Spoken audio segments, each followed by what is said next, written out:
on that Carter Finley home schedule. Everything sold out. This may be the toughest ticket in non-conference football history in the history of North Carolina State. Carter Finley Stadium is solid red. And the matchup this afternoon, the 7th-ranked Buckeyes of Ohio State against the Wolfpack of North Carolina State.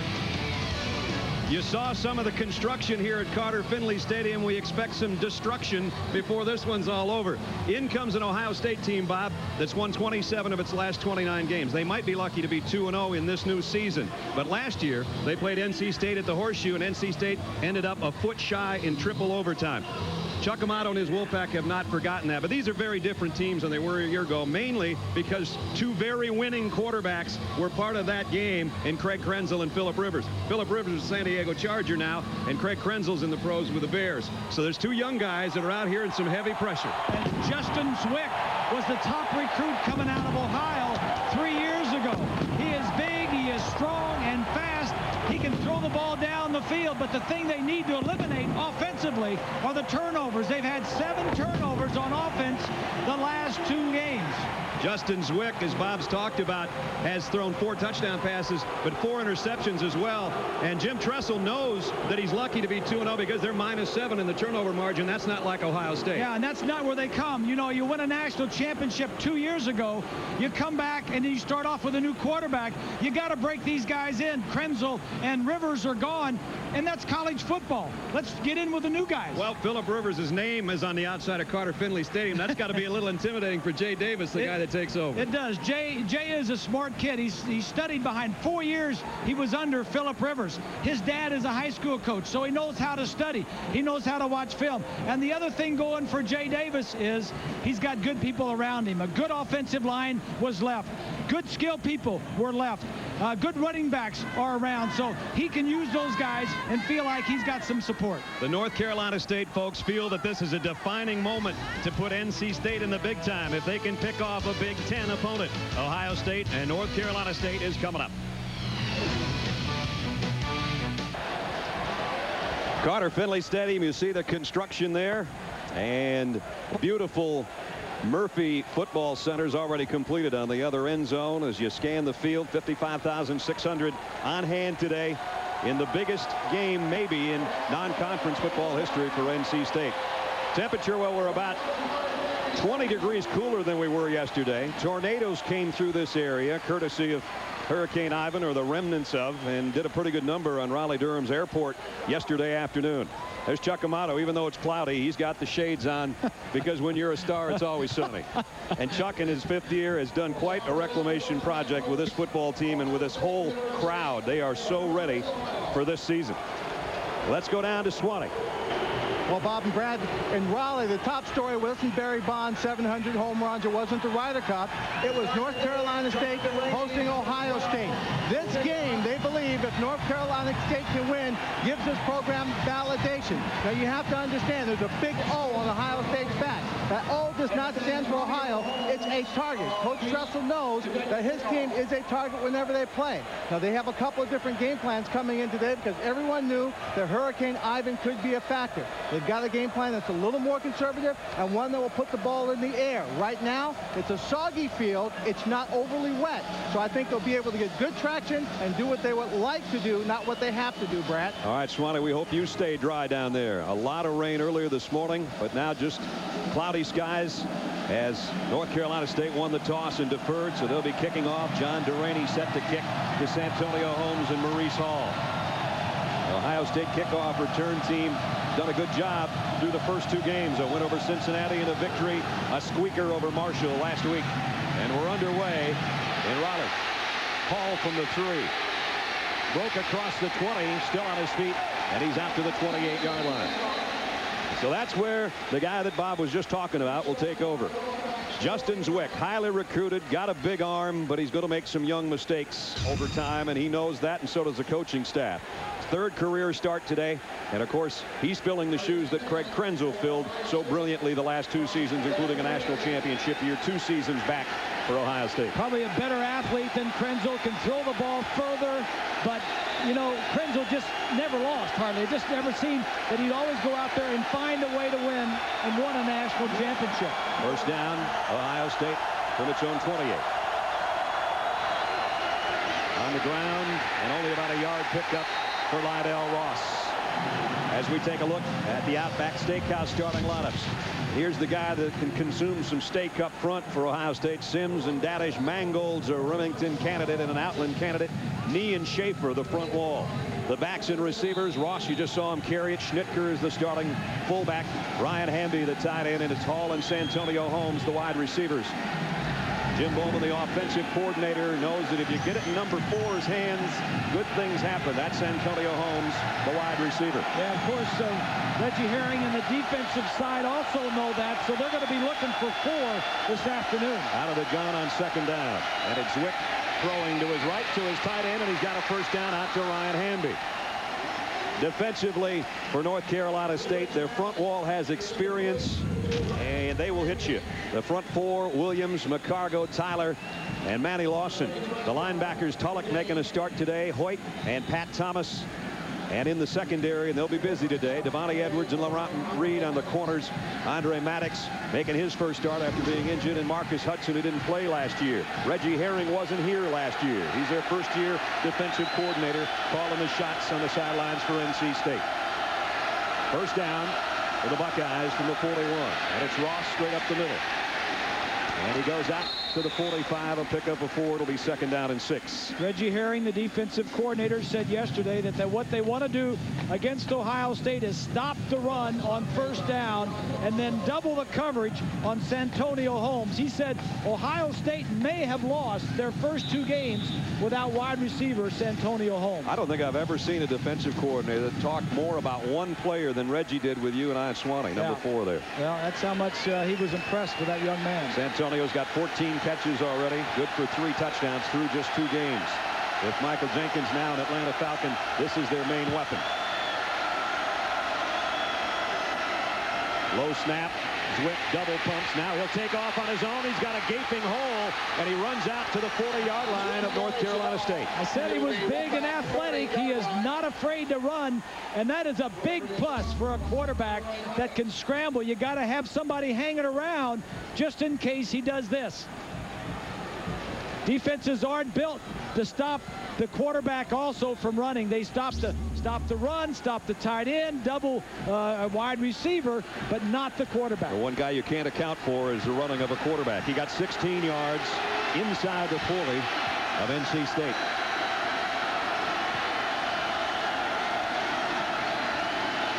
Ross, about 2 off the left side. Oliver Hoyt, the linebacker, made the stop. It's a pretty good defense too, Brad. 8 starters returned from last year's team. They're an attacking style defense. They're very aggressive, and that comes from Chuck Amato, a defensive coordinator. He brought that with him from Florida State. They gave up some big plays last year, but they made some big plays by causing turnovers. And there's Chuck behind his defensive coordinator as his defense now faces a second down and 8.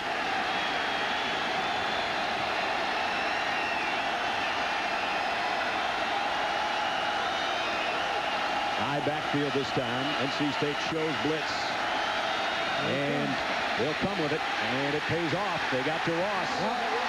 Oliver Hoyt is the guy that made first contact. So back-to-back tackles for Hoyt, who had 10 tackles in this game a year ago.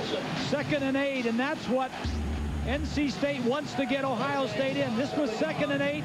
Now they can attack. Met him in the backfield. Hoyt was already in the backfield before he got hit. This is the game NC State wants to play. They want to stop him on first down and then attack on second and third. And then hope that they force a 3rd and 8, which is what they have. A long 8 to go. 4 wideouts for the Buckeyes.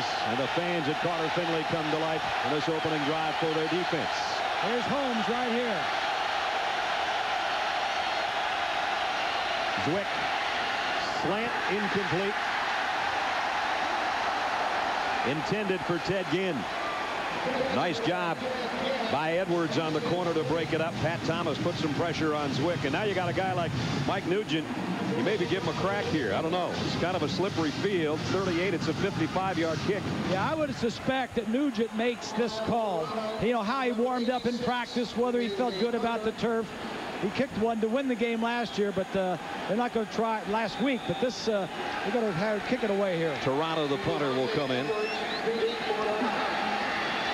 That'll send Devontae Edwards back as a punt return man. He's just going to try to hang this one to the near corner, and it bounces, and it's going to die inside the 10. Nice punt. Good job. Down to the 8-yard line. So they did the right thing.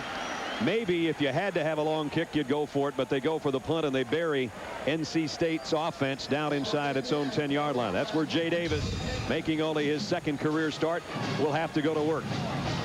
He played one half of the game 2 weeks ago. They played Richmond. He played very well, and Chuck Amato said, let's put the second guy in. Jay had a good first half. They didn't play last week. They were off, so they had 2 weeks to prepare for this one. 5 of the first 6 first-half drives last night for Jay Davis. He choreographed touchdowns, and then he sat out, and Marcus Stone, as Bob said, took over. But this isn't the spot he wanted to be in the shotgun at his own 8-yard line. Inside handoff, only about a yard for Bobby Washington. Take a look at the Outback Steakhouse starting lineups. Here's the big fellas up front, and Comer and Morris are huge at the tackles. Harrison McKee in the guards, and Jed Paulson is a guy that's making his 3rd straight year as a starter at center. Bobby Washington's a freshman starting at tailback. He got the call there. Tremaine Hall, Brian Clark, Richard Washington, the wide receivers. And T.J. Williams is a big-time tight end, and they told us that they want to get T.J. Williams involved in this ball game early. They wouldn't mind throwing him a little tight end screen just to get his mitts on it. Let's see if they do that here. Yes, sir. He's a tight end on this side down here at the lower part of the screen. They'll keep it on the ground. Elks play action. And there's the throw out the other way. And it is a screen, but not to the tight end. It's to Washington, and Washington's got a first down. But there are flags down at the line of scrimmage. It would be a 14-yard pickup, but let's wait and see about the penalty marker. Dick Honing, illegal double shift, so it's coming back. Well, NC State does a lot of moving and shifting. And Chuck, what's it? Illegal shift on the offense. 2 men moving after the huddle. Repeat, 3rd down. Yeah, 2 men can move, but one has to move and then get set before the other one does. And we'll set the defensive line for you. Frazier, Green, Hitchcock, and Jay Richardson, the front wall for Ohio State. Their linebackers, boy, these guys are rangy and they're good. Hawk, DeAndrea, and Bobby Carpenter. And in the secondary, they lose some good players to the NFL, but they still got some good ones back there. Underwood, Whitner, Nate Sally, and Ashton Yabodi, the secondary. And there's Mark Snyder in his first year as defensive coordinator. Yeah, only 3 starters from this defense of last year. 14 Buckeyes went to the NFL in the draft. Now trying to run out of some trouble is Washington, and a nice move out to the 16-yard line. Here's an interesting story, Bob. This guy looked like he was going to be a Miami Hurricane, and all of a sudden he does a detour to Raleigh. So he came out of Killian High School in Miami, always wanted to go to the University of Miami.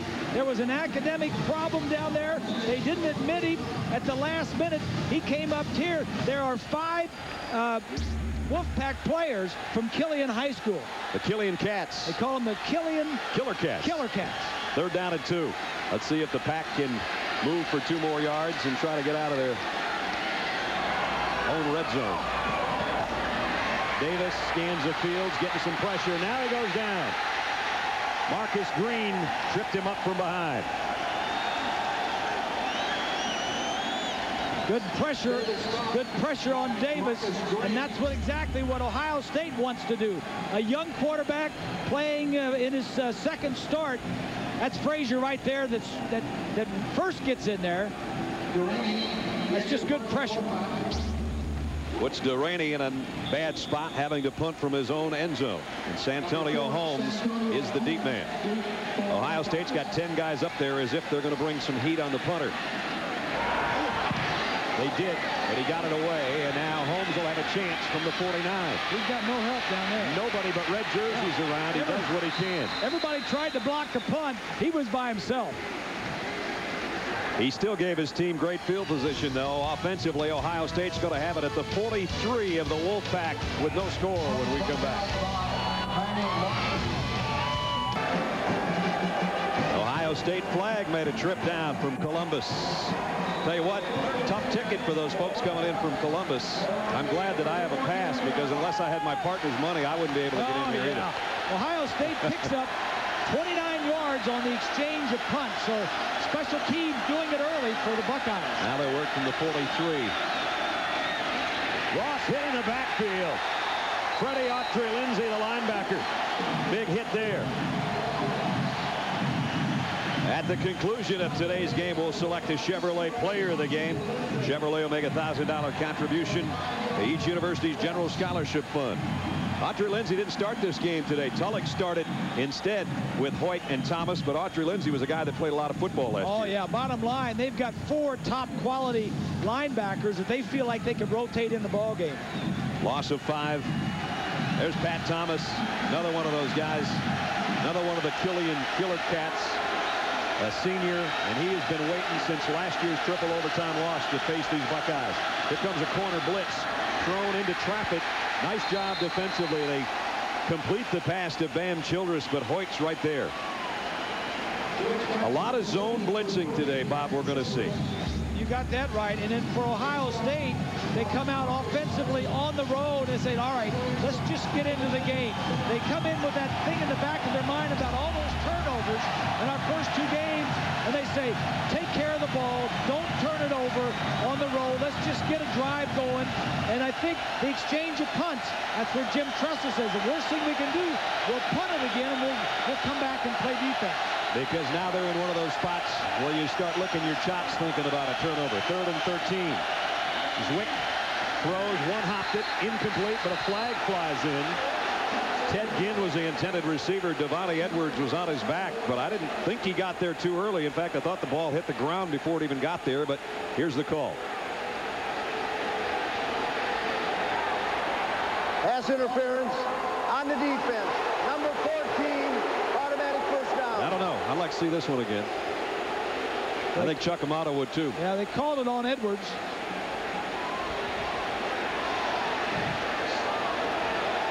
There's Reggie Herring. He's not having a heart attack. He's just saying, look to me for the defense. Crowd still booing over that penalty call.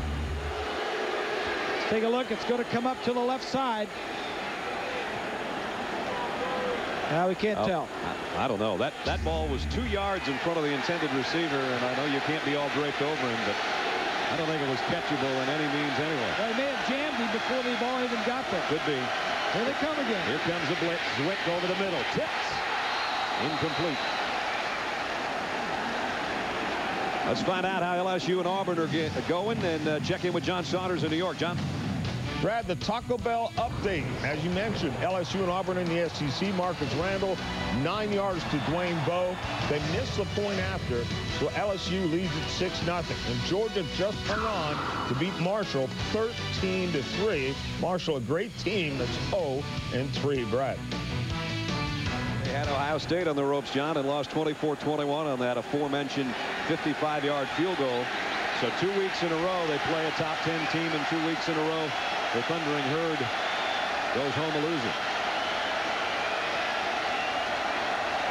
Zwick under pressure again. Throws a slant to Holmes. He had single coverage that time, and he got it down. Nice tackle by Devontae Edwards, but it's a first down. What you're seeing now is the offensive and defensive coordinators finding out what the game plans are. And Ohio State is finding out that, hey, they're going to come and blitz us. We're going to get rid of the ball quickly. That time, a nice little slant by their big man, Holmes. There's Reggie Herring. He said yesterday, we're going to attack. The offensive coordinator, Jim Bowman, really doesn't call the plays. The plays are called by Tressel on the field. Now they know what type of game it's going to be. Good thing about that sure tackle by Devontae Edwards, that's almost the same pass that went for an 80-yard touchdown last week. Yeah. First down, Buckeye. Again, they stumped on the inside as Zwick fires outside, intended for Hamby as tight end, and incomplete. And I tell you what, that pocket's getting closer and closer to number 12. You can see the linebackers coming up and blitzing almost every time. And that's good strategy offensively, is throw the ball quickly. Get it out where you got one-on-one. If they miss a tackle, it's a big play. You may have seen there Manny Lawson, number 91, was actually the guy in coverage on Hamby, the tight end. That's because that's part of that zone blitz. Sometimes when you got a guy like Lawson who's only 225 pounds but 6'5", he can play a lot of different positions, and basically he was the outside linebacker that time. And he can run. He can really run.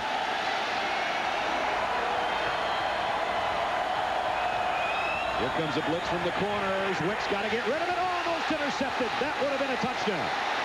Troy Graham The heat was coming, and number 27 would have taken it about 75 yards the other way. Pat Thomas again is the guy that's going to bring the heat. Little fake.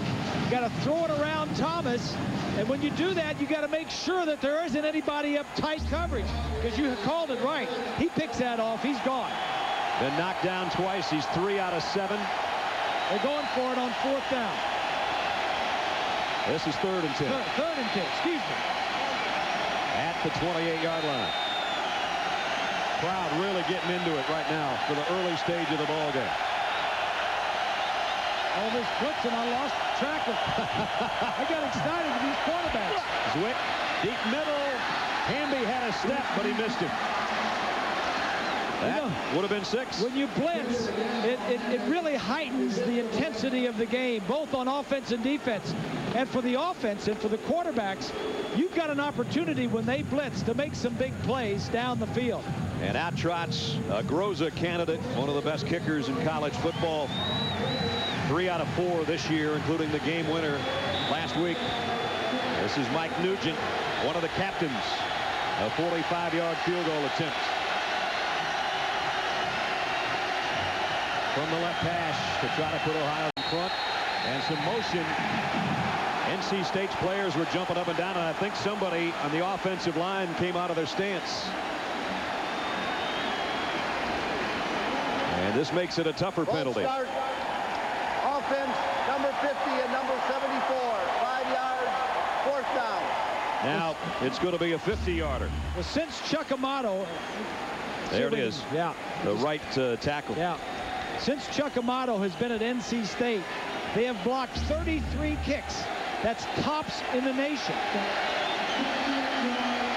You know now that Nugent will have to have it a little bit lower to get it a little bit farther. A 50-yard field goal attempt by Nugent. Trying to break a scoreless tie. The kick on the way, and that's why he is such a weapon. Right down the middle. He is good, isn't he? Ohio State on the board first on the road. Nugent, 2nd week in a row with a 50-plus yard field goal. This one from 50, and it's 3-0 Buckeyes.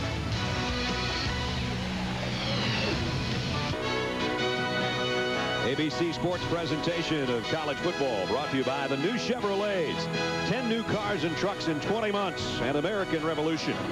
Dr. Pepper and your Dr. Pepper bottler. Be you. Nothing's better. Dr. Pepper. Allstate, a proud sponsor of the Bowl Championship Series.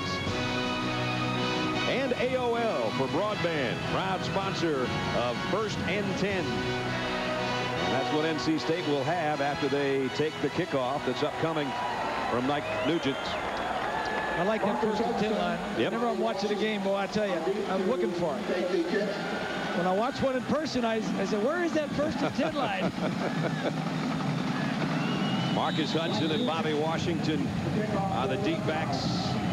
You know, even though Ohio State made that field goal, NC State's got to feel pretty good because State took the ball over on North Carolina State's 43-yard line and had to kick a 50-yard field goal. Yep.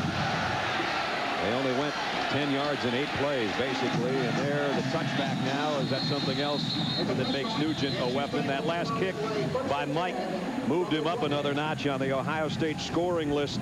He's getting in some pretty tall cotton right now with the guys that are in front of him, because with the kick he just tied Eddie George. Of course, Eddie did his scoring a little different than Mike does. But Spangler and Janishevsky and Byers, Stultz, Pete Johnson, the all-time leader, the big fullback, 348 points back in the mid-70s. But Mike, a heck of a kicker. And as we said, a Groza candidate. Bob and I and Swanee are all part of that voting out of Florida. And he certainly will be on the list and stay on the list for a long time with kicks like that last one. Here's a toss sweep. Washington cuts back in the middle of the field, almost broke it. Good open field tackle by Ashton Yabodi, or Bobby might have been off to the races. And as we mentioned, Bobby Washington, a true freshman. We haven't seen, I don't think we've seen T.A. McClendon, who is an outstanding running back, has had some injuries, but look at those moves. Brings up 2nd down and a long 2. Whoa, jailbreak. Quick snap. Washington heading for the stick, and I think he got there. Now, that was a little different looking play. Well, you know, they're always shifting. They're always shifting. And let me show you on here on the left side. Look at all those guys lined up over there. Normally, you wait for them to shift. Now they come out, and they show that, and they snap the ball quickly and toss it around the end. That's just good, smart planning. And it's a first down run by the freshman out to the 31-yard line. And he'll come out and get a breather. That brings a big round of applause from the folks, and it also brings T.A. McClendon, as Bob mentioned. There they are lined up over there again. Now they may shift out of it. And they go from it. McClendon, they hand it off to Tremaine Hall on the inside handoff. Hall being hawked by A.J. Hawk out to the 40-yard line. But boy, he is a multi-threat. They like to run him on end arounds. He's a slot man as far as a receiver. He can do a lot of different things. Same formation as the pitch. 3 guys lined up to the right side. This time they fake the pitch and bring it back. Watch the fake pitch and then hand it forward. They faked it to McClendon. Had an interesting conversation with this young man yesterday, Brad. He was a lot of fun. No doubt. Let's see if McClendon gets his first carry of the year here on second down and short. Davis might be changing things up. The linebacker steps in the gap. It's McClendon. Cut back, first down, and then some. Got about 5. T.A. McClendon. And now everybody up. He's well liked. He was such a great back as a freshman, and he's been injury prone really much of last season. He did play in the triple overtime loss to Ohio State last year, and he's the guy that came up a foot shy of the goal line that would have continued that triple overtime. But last year he fell off to just over 600 yards rushing, but that's his first carry of the year. He didn't play in the game 2 weeks ago. They fake it to him, and they throw now out to the tight end on the run, and a first down. There's T.J. Williams, and that's a little play I think they would have run had they had good field position to start the game. Yeah, we were told that they like that. Amato likes to come out with something fancy. Here's the tight end over here. They're just going to get him a little screen pass over to the right side. Amato likes to come out with something jazzy, little fancy, something big. It's a big guy. And he knows what to do with it after he makes the catch. 260-pound tight end has him a first down. And on a quick snap, they flare it out again. Tremaine Hall somehow squeezed his way through the first tackler and got about 4 yards down to the 39. Interesting story. Chuck Amato, we were talking about the fact that he's done such a great job in the 5 years he's been here. And he was telling us the first game for him at the home field here at Carter Finley. He says, Phil Rivers is an 18-year-old freshman. We throw a flea flicker on first down because I didn't want to bore the crowd. He said he had 2 guys wide open by 20 yards and he overthrew them, incomplete, but we got a standing ovation. Yeah. He said Norm Chow was the offensive coordinator then. He coached Norm. He said, Norm, this is an incomplete pass, but we got a standing ovation. What are they going to do when we complete it? Yeah.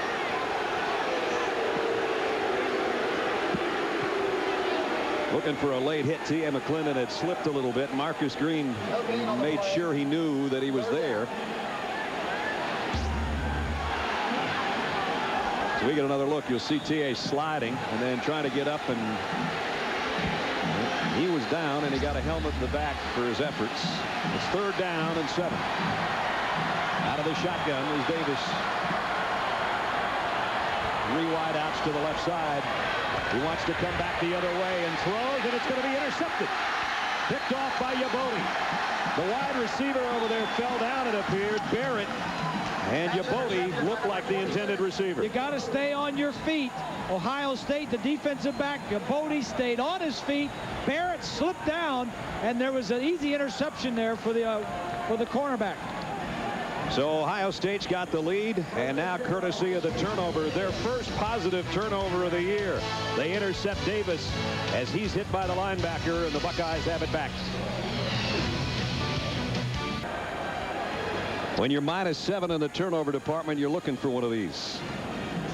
Here's a look from behind the defense. Ohio State got good pressure on the quarterback. He may not have thrown this ball as soon as he did. Were it not for the pressure, that's the first takeaway for the Ohio State defense this year. Combination of things. Quarterback got hit But as we were talking about during the break, there's some slipping and sliding going on out there. And Barrett, the intended receiver, went down on his own. Ross got tagged pretty good after about a yard. Tulloch, the linebacker, a sophomore, another one out of Killian High School, only 5'11". A lot of teams said, he's too short. Chuck Amato says he's going to be the best 5'11" linebacker you've ever seen play eventually. I tell you what, Chuck Amato, if he can't do anything else, he can recruit. He can recognize talent. He can talk to mama and daddy in the kitchen. And he can go after players. There's two of the guys, 52 and 50, playing right next to each other from the same high school. 5 of them on this team. Just almost unheard of. 2nd down and 8. 5 receivers for Zwick in an empty backfield.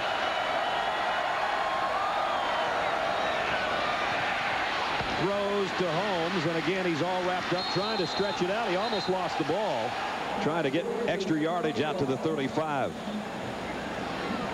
We've talked about the Killian Killer Cats from Miami's Killian High School. There they are. Maddox a starter, a senior. Thomas a senior starting linebacker. Tulloch the sophomore. Bobby Washington started at tailback today, and Miguel Scott is a freshman in the secondary that they say is going to be a good one too. 5 guys from the same school. 3 of them starting on defense, and 1 of them started today on offense. 3rd down and 3.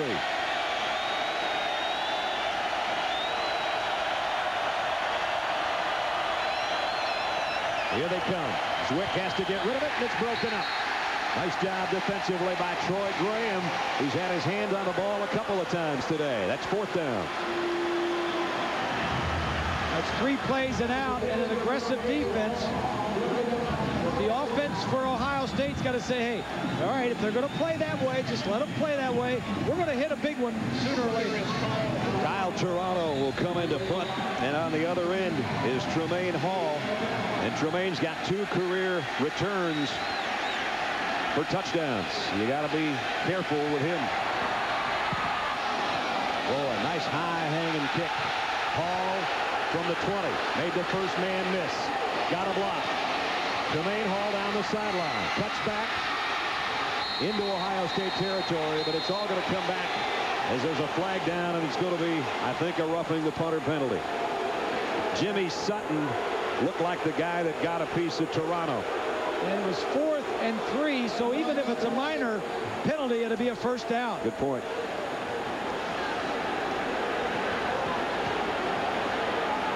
I think Dick Honig, if we read lips, just said 5 yards, but as Bob said, that's going to be good enough. Running into the kicker on the offense. 5 yards. 1st down. There it is. As Mr. Greasy called it. You're going to see Jimmy Sutton. Here he comes off the corner. You can't touch the kicker when he has his foot in the air. Even if you don't mean to, that was a good call. You got to call that every time. The first job of the referee standing looking only at the punter is to protect that guy who's standing on one leg.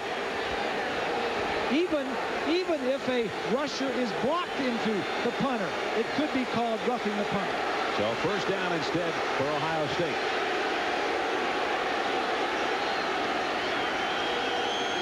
Maurice Hall in the backfield. He's hit behind the line of scrimmage, fights his way back to the line.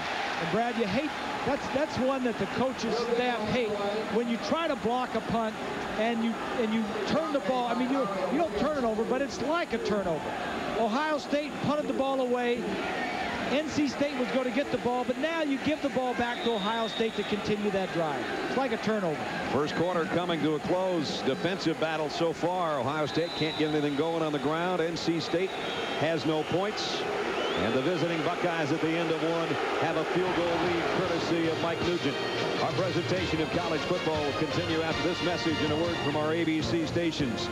You're watching ABC Sports Championship Television.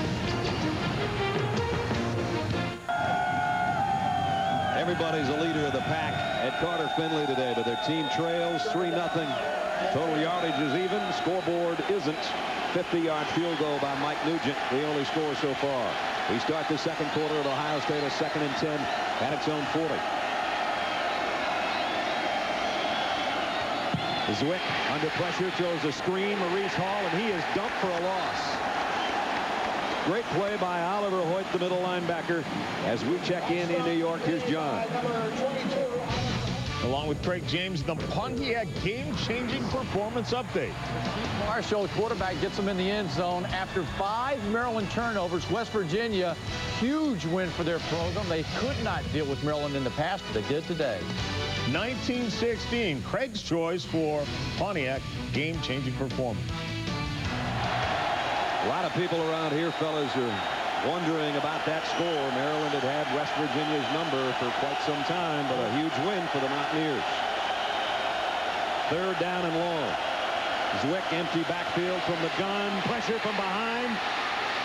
Flushed out of the pocket, and he'll go down. Mario Williams tracked him down, and it's punting time for the Buckeyes. Give credit to Williams, but also give credit to the defensive backs for staying with those swift wide receivers. Watch as the receivers are going to run. They're all going to run slants.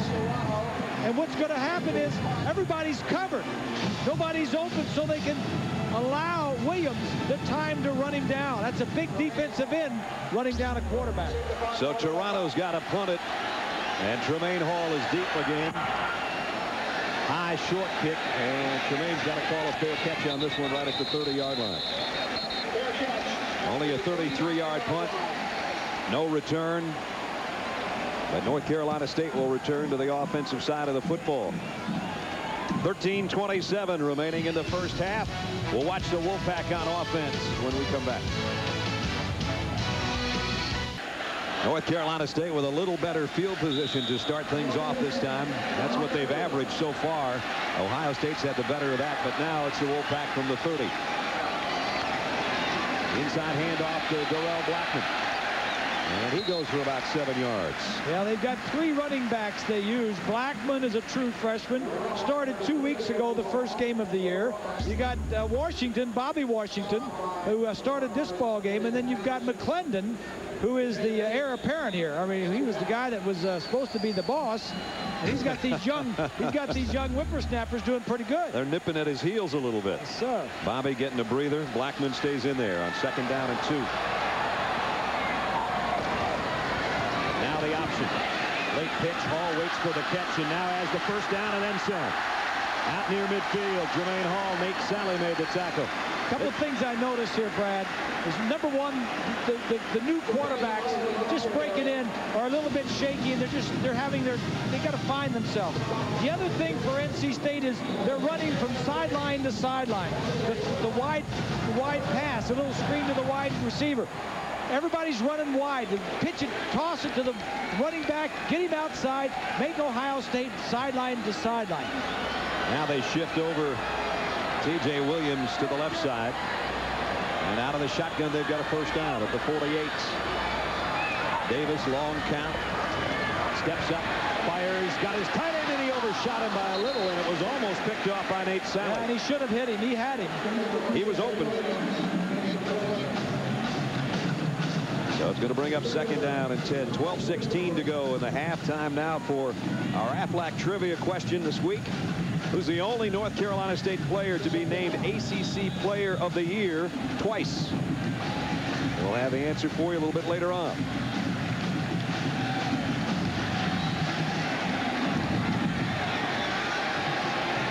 At the 48-yard line.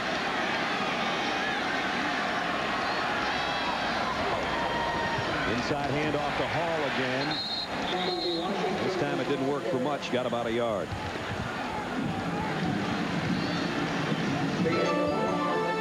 Frazier just ate him up. That defensive line.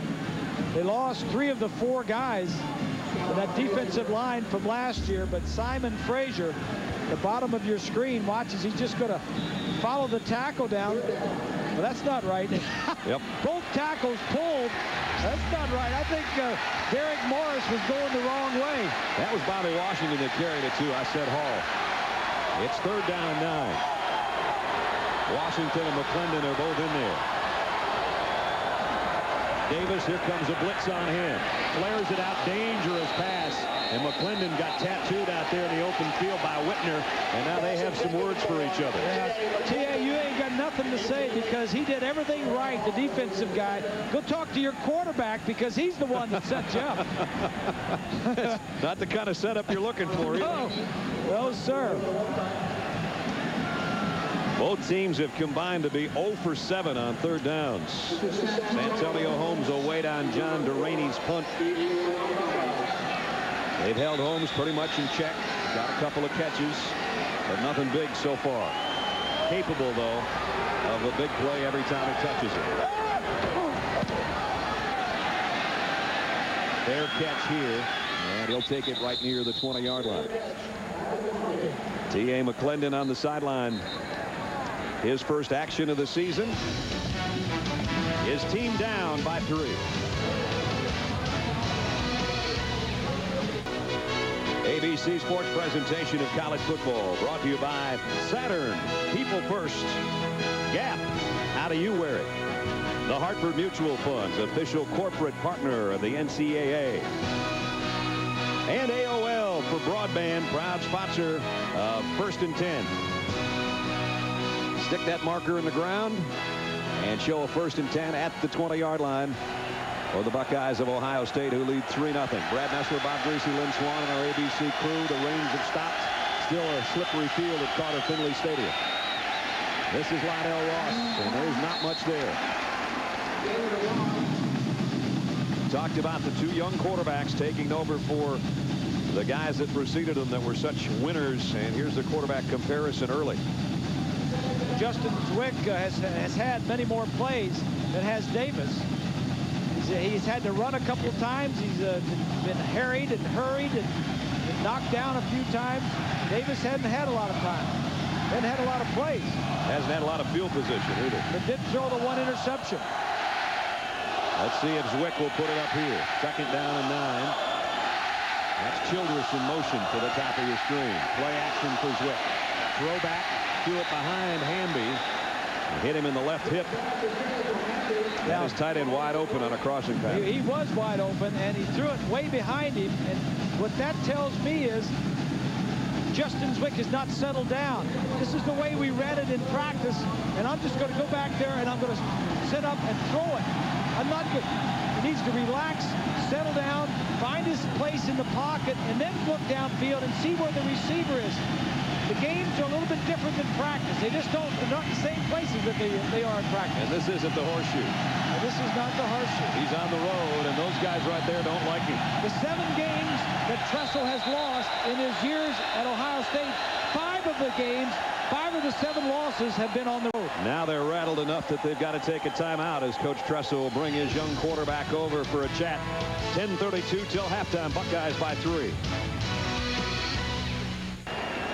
The ACC basketball coach and player of the year, Coach Sendek on the right, Julius Hodge on the left, and they got a huge ovation during our last time out. This is not just basketball country anymore, thanks to that guy. Chuck Amato said, I get so sick of listening to you at a basketball school. I don't know. He's got a football crowd and a pretty good team. And he's doing a great job at the school, and it's only going to get better. 3rd down and 9. Zwick whistles before the play, and penalty marker down. Ball start, number 77 on the offense. 5 yards, still 3rd down. Could be the noise that got to Rob Sims, but I think if there's something that drives a coach crazy is have a timeout and come out of a timeout and have a penalty. Oh boy, it would drive him nuts. I mean, now the chances of making 3rd and 9, which it was, were fairly good. The chances of making 3rd and 14 are like off the chart. The chances of making that are like 1 in 10. And considering how these 2 teams are faring on 3rd down, it's like a 1 in a million shot the way it's going so far. 3rd and 14.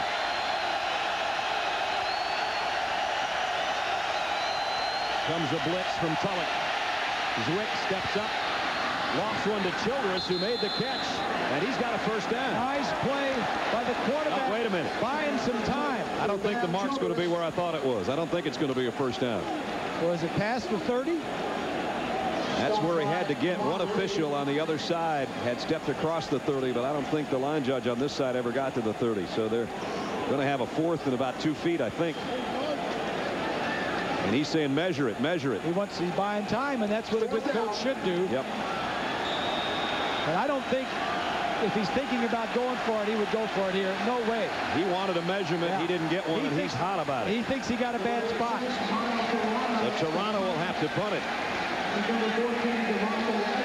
And Devontae Edwards this time will drop back as the punt returner. This time they back away from the punter, and he booms a high kick that Edwards will have to fair catch and flag down. Oh, gee, what a dumb move by the NC State guy. He just hit somebody in the back right in front of the official. So penalty markers at the end of the play. And this will back him up inside the 20. There's the call. And instead of having decent field position again, here's the play, and you're going to see Hudson, right Marcus there. Hudson right there. Didn't need to do that. First of all, you don't ever want to hit somebody's back. When you can see their numbers on the back of the jersey, don't even go there. And he knows better. You know, NC State special teams have been great, and they have been awful. Feast or famine. Feast today. or famine. Yep. They're really great at blocking kicks, blocking punts, and returning things for touchdowns. They are awful in returning and do things like that. So they're going to be just inside the 20. Let's check in with Lynn Swan. Swanee. Well, boys, they do play a little bit of basketball in this area, and Herb Sendek is the head basketball coach, and he was ACC Coach of the Year. But he's from Pittsburgh, went to Carnegie Mellon. How'd we miss you in Pittsburgh? I didn't miss you. I grew up a huge Pittsburgh Steelers fan and watched all the games on television or listened on the radio. So this is a special moment for me. Well, Coach, the last guy, Jimmy Valvano, to be ACC Coach of the Year was here. What does it mean for you to win that honor? Well, it's really a tribute to these guys. We've been really blessed with some great players, and they've really pulled together and done a nice job for us. Well, when you said these guys, he's talking about his star player, ACC Player of the Year, Julius Hodge. Congratulations to you. Now, Tim Duncan was the last guy who won the ACC Player of the Year and then decided to stay in school. What motivates you to stay in as opposed to turning pro? Oh, that's a real easy question to answer. My mom, I love you. Mom, she told me make sure I get my degree. I'm gonna finish school. I'm gonna get my degree, and I want to win a championship. Well, Tim Duncan had a great career, and we look forward to seeing you here at North Carolina State continuing, and then after that. Thank you. Thank you. All right, Brad. Good job, Julius. Second down and 5. Play fake. Davis wants to throw the deep out. He's got a man open. Tiptoeing out of bounds at the 39-yard line is Richard Washington. Nice play and a nice play call. Getting the quarterback some time, running a little fake, hold the rush. Noel Manzoni, the offensive coordinator, moving his quarterback around. He needs to get Jay Davis into the ball game a little bit. Washington runs a nice route. Davis took a little bit of a shove from Frazier after he let go. That's nothing. That's nothing. And if you say it's nothing, it really is nothing. You guys. First down at the 39. Oh, boy. Again, a lot of shifting. Richard, the H-back, sets up on the right side now as Davis wants to throw and going long on first down and overshot Washington this time. Good coverage back there defensively by E.J. Underwood. You got to do that every now and then. As offensively, you got to throw the ball vertically down the field just to let those defensive backs know, hey, we're going to take a shot. You better cover not so tight on us, but cover a little loose. I was thinking when talking Swanee with Coach Sendek and Julius Hodge, the RBC Center is over to our left as we view the field. Beautiful basketball facility. Now they've got the Murphy Football Center. There you see the basketball arena. The Murphy Football Center is to our right as we view the field, and that is a gorgeous complex. And the next thing, the next project on the list, and you probably saw it as we came into the stadium, all the construction where we are in the press box area. And the Wolfpack Towers will officially be named after C. Richard Vaughn. So it'll be Vaughn Towers, the press box. There you see all the scaffolding and the construction work. And when they get that done, they've got the Murphy Center, they got the basketball arena. They'll probably enclose the left end of the stadium sometime. And man, they're going to have some facilities that a lot of people are going to be jealous about. Oh, and that's the truth. A lot of the suites will go up there for the alumni and This would be a pretty nice facility when they get it finished. It's pretty nice right now. 3rd down and 6, empty backfield. Davis in the shotgun. And waits and waits. Now on the run, and he broke free, trying to get to the 1st down, and he got nailed by A.J. Hawk. Who else? A.J. Hawk all over the field.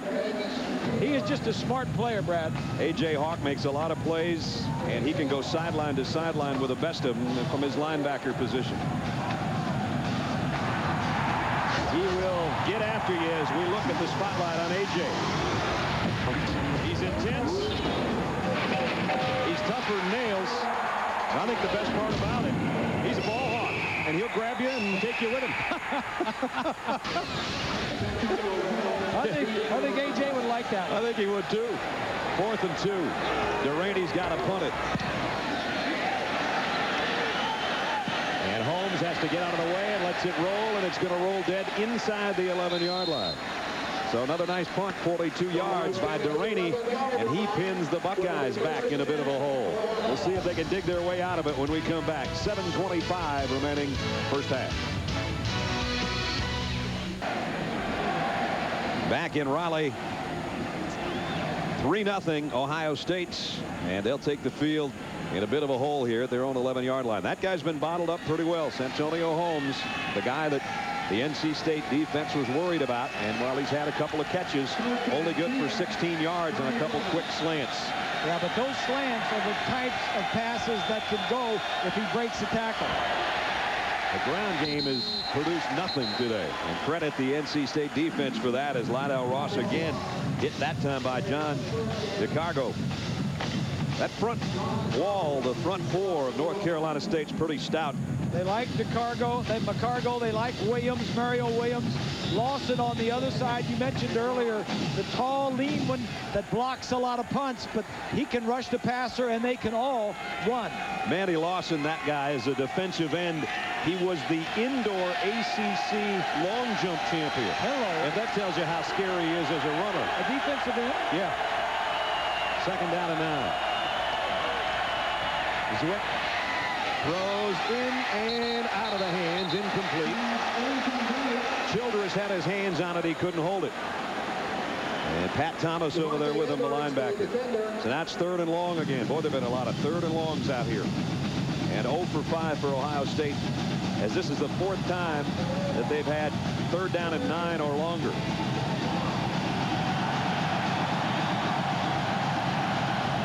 And the crowd is well aware of that. This is not good for my offense, as we haven't converted a 3rd down all day. My new quarterbacks, you know, you guys got to get some playing time. He's getting playing time, but I'll tell you one thing, it ain't play time. That's true. 3rd and 9. Hurry up. Here he is, off play action. The flags are down. Did he get it off in time? No. No, I think he got it off in time. I think somebody moved.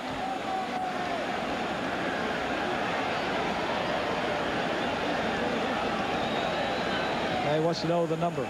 Big Ten officials, Dick Honig, here's the call. Snap infraction, number 55 to center, 5 yards, still 3rd down. That's when you know things aren't going too well, when you got a guy like Mango who's up for the Outland Trophy. And well, what that means, snap infraction, it means he kind of jerked the ball. He was going to snap it, and then he jerked it, trying to intimidate and pull the defensive lineman off.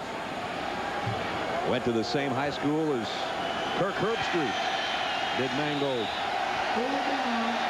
Centerville, Ohio. Kirk's probably watching part of this game. He's part of the game day crew, I would imagine. 3rd down and 14. Ross thought he had some running room started, and Pat Thomas said, That's just good play by Pat Thomas.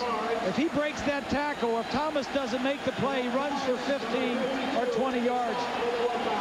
Good tackling there. You think Pat Thomas wasn't ready for this game? At 7 o'clock this morning, he was calling some of the North Carolina State folks in the sports information department. He said, I didn't know who to call. I can't sleep. I want to play right now. He's playing pretty well. He certainly is. Jermaine Hall is the deep man. Just got the kick away. High kick, but short. Hall is going to take it, and he's going to take a shot for his efforts, and the ball's loose on the bottom. And Ohio State's got it. They came after the punter. He got a beautifully high kick. And Welch, I think, on the special teams is the guy that got down there to make the play. They almost could have called on the roughing the punter. The rule is you have to give him an opportunity to catch the football. There's no halo anymore in college football. You have to give him a chance to catch it. That was borderline, but I think it was a good call that he didn't throw a flag. Now that's the third time in special team situations. There was a running into the kicker. There was an illegal block in the back that messed up their field position last time. And here they're going to have, it looks like, a clean catch. Tremaine Hall doesn't take the fair catch and loses the football. 3 big mistakes on special teams that have not been so special for NC State so far. There you go. Zwick, pressure, down he goes. Oliver Hoyt, the inside linebacker that time. Boy, these linebackers will hunt you down. Loss of 7.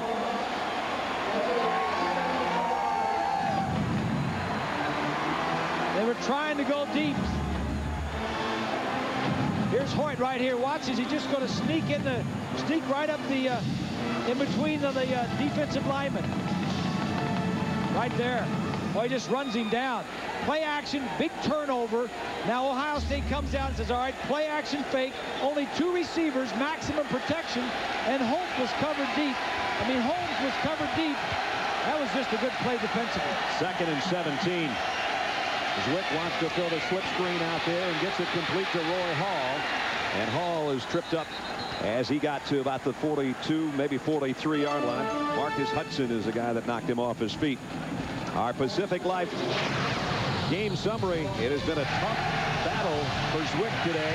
Throwing behind receivers, getting pressure, got sacked a moment ago. Jay Davis hasn't fared much better. He threw an interception early. The only score, Mike Nugent, the wily veteran and one of the captains of the Buckeyes, with a 50-yard field goal. That's where we stand at 3-0. 4.5 minutes remaining in the half. And now the umpire jumps in the fray and whistles the play dead. Timeout taken by Ohio State. So they're down to 1. And they've got the 3-0 lead. Now, we asked you our Aflac trivia question a few minutes ago. And it was, who's the only North Carolina State player to be named ACC Player of the Year twice? Who goes first this week? Okay, I'll give it a shot here. All right, Swanee. Because I think I know the answer. Go ahead. And it's not Phillip Rivers. I'd go with a guy I watched playing for the Rams, Roman Gabriel. Robert? I'll say Torrey Holt. I think Roman Gabriel in 1960 and 61 was the Offensive Player of the Year in the ACC and went on to star for the Rams and the Philadelphia Eagles. And there he is. I love those poses. And he was quite a player here at NC State. A touchdown pass there. And I remember all those years when the Rams were battling the Vikings and they went to the Eagles. Big success. And he is part of the Ring of Honor here, along with several other former North Carolina State players, including Phillip Rivers, who Swanee mentioned as part of his answer. So, Swanee's right. I knew the answer. I just wanted to give you guys a chance to catch up. That's what I like about teamwork. Get ahead a little bit. Yeah, I don't blame you. 3rd down and 6. Big play for NC State trying to get the ball back. Zwick over the middle. I don't know. It might be interference. There it comes. Devontae Edwards got there too early. 2nd time he has.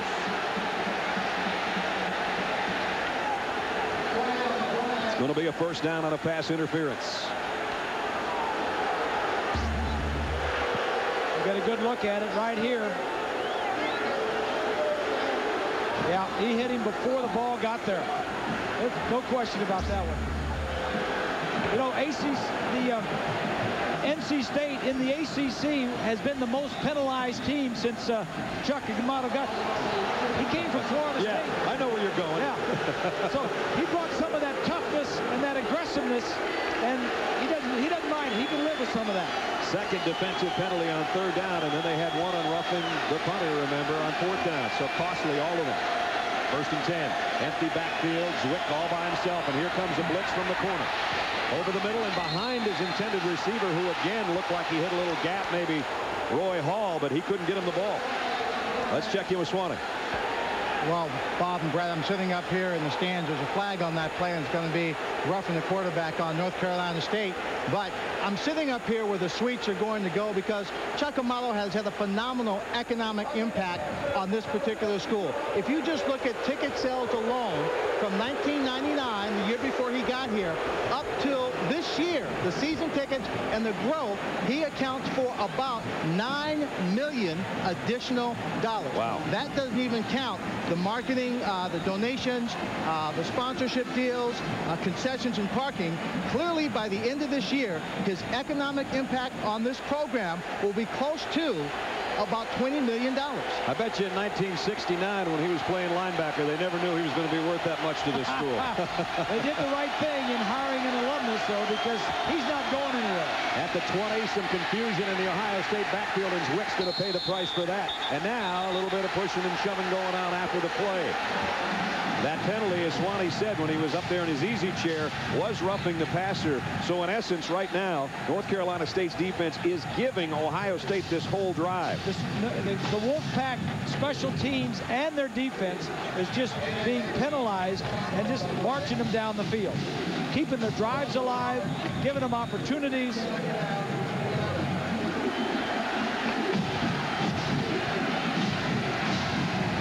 So a second down and 11, and a tough price to pay for Zwick on that loss of one there.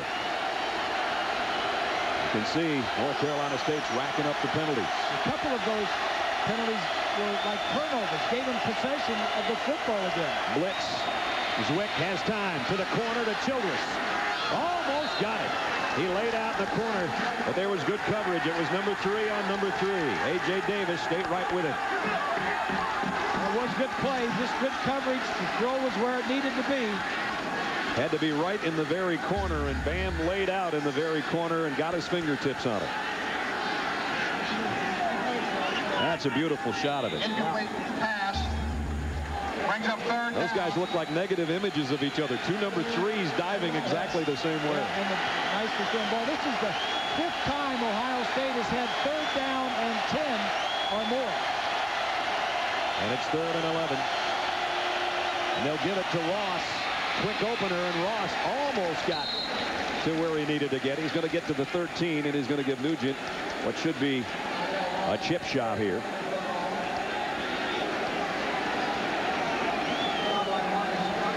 And here comes the field goal unit. So on 4th down and about 3, this should be about a 30-yard field goal. He hit from 50 earlier. If you've got any gimmicks or tricks up your sleeve from your field goal team, this might be not a bad place to try it. Right in the middle of the field. They'll spot it at the 20. Nugent with a 30-yard field goal, and it's up and it's good. So the only scoring today has come from the right foot of the senior kicker, Mike Nugent. 6-0. Could be worse if you're NC State or one of the fans. Their defense gave up a lot of penalty yards, but they hold the Buckeyes to 3.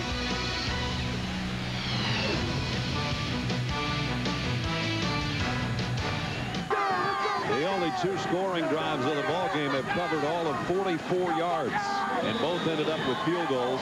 That last field goal by Nugent came following the turnover on the fumbled punt. So it's 6-0 Buckeyes on the road here at Carter Finley at North Carolina State.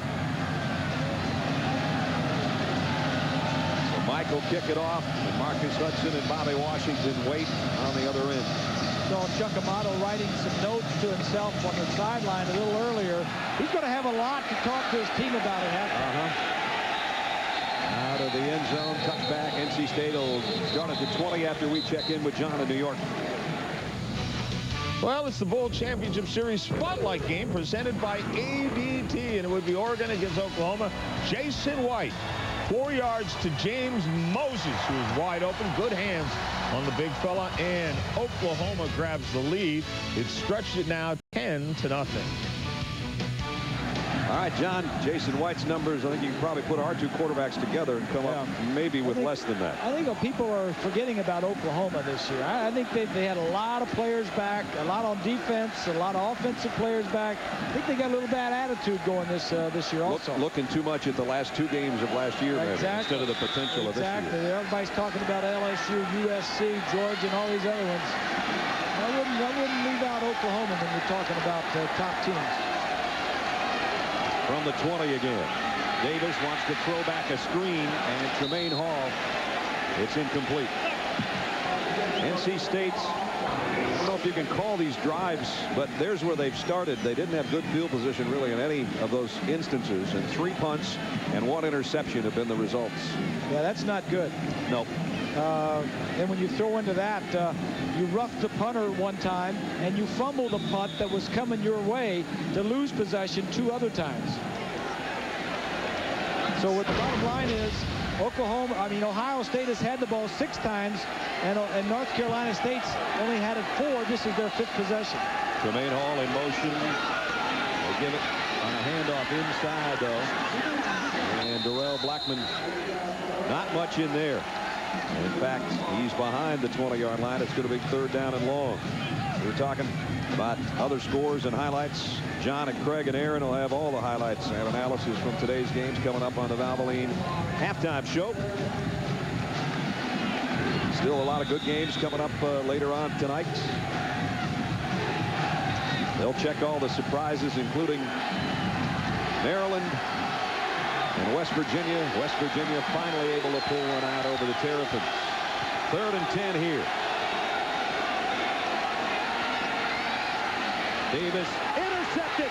Picked off by Dante Whitner. Whitner going the other way inside the 5. Turnovers will kill you. Dante Whitner with the interception. And he returns at 24 yards. And little blitz going on. Somebody was right in his face when he's going to throw this ball. I think it was one of the linebackers. Tries to get it over Whitner. You just got to be sure when you're throwing out of your 20-yard line. Yeah, right there it was DeAndrea. Number 5 was right in his face when he was throwing it. And you know what? He's the guy that hit him in the chest when he threw the other interception. DeAndrea. Jay Davis won't want to see number 5 anymore if he can help it. 1st and goal, Ohio State. Ross trying to back his way in, does. Touchdown, Ohio State. So another gift given up by NC State becomes a present for Ohio State. Touchdown, Buckeyes. I think it all gets back, Brad, to Jim Tressel and his demeanor and his discipline and his attitude and his approach. I mean, the guy's won 5 national championships. 1 at Ohio State, 4 at Youngstown State. He knows how to win. He wins the close games, and he wins on the road. They've won 14 of the last 15 close games decided by a touchdown or less. Right now, they've got a touchdown and 2 field goals. But again, Whitner is the guy that set him up. He returned it all the way down to the 3-yard line. And then the big fellas up front got a good push. And Lydell Ross says, fellas, I'll do the rest even if I have to go in backwards. Just keep pushing. 10 points in the last 61 seconds for Ohio State. So their scoring drives have been 10 yards, 34 yards, and 3 yards. Yeah, that's not winning football if you're a Wolfpack fan. But again, things are not going well for Ohio State offensively, but they just hang in. Just hang in. Don't make any penalties. Don't make any mistakes. Just hang in. And they do. And the defense comes up. Their special teams have helped them. Offensively, they don't have a lot of yards, but they've got some points. And now it pressures North Carolina State a little bit on their home field in front of this packed house to come up with a big play. Maybe it's Marcus Hudson, number 1. They'd like to get decent field position. They still have all their timeouts to work with. But just a minute 32 remains in the first half. Nugent hasn't given the kick returners much to play with, that's for sure. And he won't this time either. Wow. What a kick. Third touchback. That one ended up in the tunnel. Coming up on Monday night, don't miss a showdown between two of the most potent offenses of the NFL. Dante Culpepper to Randy Moss. Donovan McNabb to Terrell Owens. It's the Vikings and the Eagles. Monday Night Football, 9 Eastern, 6 Pacific on ABC. Well, if you love pitch and catch and good passing games and good receivers, two guys. You couldn't ask for much better than that. And Donovan McNabb, 3 touchdown passes in Terrell Owens' debut in the win over the Giants. Dante Culpepper threw 5 against the Cowboys. And are these the 2 best wide receivers in football? We'll find out Monday night. How about Donovan when they said, hey, would you like to have this receiver? Inside handoff, Tremaine Hall. Ohio State knows that they've got to cover up number 21 because he's pretty impressive in the open field, but they won't give him enough open field to play with. A.J. Hawk again made the tackle. We had an animation of A.J. Hawk a little bit earlier. Watch him right here. Here's A.J. Hawk. Watch him as he's going to slide to his left as the play comes back around. There he is right there. Now this is a much quicker guy that he's trying to be faked out by. Hawk is pretty heady. He keeps his balance, keeps his feet spread, makes a nice play. He had 12 tackles and a 55-yard interception return last year against NC State. Over the middle, incomplete. Richard Washington, it was thrown a little behind him, and as he was slipping down, he couldn't hold it. Oh, they're going to say it was a catch. Beg your pardon. They give it to him at the 29-yard line. This is not unfamiliar territory for the Wolfpack. Remember last year's game, they were way behind in that one also. Yep. And went in at halftime and came back and played much better in the second half. That man right there is going to have to fire his troops up. It was 21-7 late into that game before it became an overtime situation and went all the way to 3 overtimes before it was decided. Might be the final play of the half right here. They're down in the yard, and now flags are down. They used all that time, and now the natives are a little bit restless here. They wanted something to happen, even if they took a knee and headed out of here. Anything other than a penalty. Number 70 on the offense. 5 yards. Still second down. Derek Morris. Is it 70 or 71? It was actually 71. They said Comer, but it was Morris. Morris, a guy that initially signed with Ohio State and ended up with the Wolfpack. And now the clock has expired, and everybody's heading to the locker room. So kind of a sloppy ending, a sloppy last 2 minutes for sure for North Carolina State. Penalties and turnovers have killed them throughout the whole first half, and they watched Ohio State in a span of 61 seconds score 10 points on a Nugent field goal and then a 3-yard touchdown. Let's check in with Swanee. Coach, we all know watching the first half, mistakes, penalties, put them in great field position. How do you stop that in the second half? Oh, we've got to relax. We've got to play discipline. The mere fact of all the possession penalties, I mean, every penalty was on a possession down, and then a fumble that put us in our best field position in a half. That killed us, and then 2 more penalties. They gave him a field goal. Just a fine line between aggressive play and doing the right thing. Yeah, without a doubt. Without a doubt. Thank you. That's it in a nutshell. We've been talking about it, and the coach is well aware of it. His team's down 13-0. We'll be back with the Valvoline halftime show right after this message and a word from our ABC stations. You're watching ABC Sports Championship Television. Crowd at Carter Finley Stadium, I think, a little stunned right now. Ohio State leading North Carolina State 13-0. Welcome back to Raleigh, everybody. Brad Nessler and Bob Greasy. Lynn Swan's down on the sideline. Longest play in that first half for Ohio State, 16 yards, and it was a scramble by their quarterback. But thanks to all the penalties in North Carolina State, they got a 13-point lead. Well, neither offense did much in the first half. It's just that North Carolina State made a lot of mistakes. 2 interceptions. They fumbled a punt return. Nothing's going right for NC State, the Wolfpack, and these graphics, the halftime graphics, will really point that out. Well, the defense of North Carolina State has come up with some plays, but at times they have hit people late, and they gave Ohio State 10 points in the last 2 minutes of the second quarter on a Nugent field goal. Then the interception by Whitner took them down close. Lydell Ross took them in, and that's where Jim Tressel has his team on the road in a tough place to play, leading 13-0. So NC State's got some making up to do. They'll get the football first to start the third quarter. Nugent's got it teed up. Hudson and Washington are waiting on it as we watch it come down a yard deep to Bobby Washington. Finally, they'll return one. And Washington only got across the 20 to about the 21-yard line. Let's check in with Swanee. Well, Brad, Coach Strussel, when he came out, asked him if you have any changes for the second half. He said, no, everybody's healthy. We're going in the second half the same way we went in the first half. But I think the big difference in the first half of the ball game, maybe the entire ball game, is their kicker, Mike Nugent. The reason why I say that is not just because he put 6 points on the scoreboard. The defense of North Carolina State can't allow the Ohio State offense to get past the 35-yard line, or else Ohio State feels like they got a sure 3 points. And he makes a difference in how they approach this ball game. No doubt about that. And Tremaine Hall on a little swing pass loses a yard as Dante Whitner, who ended the second quarter with a big play, makes a good one to start the third quarter.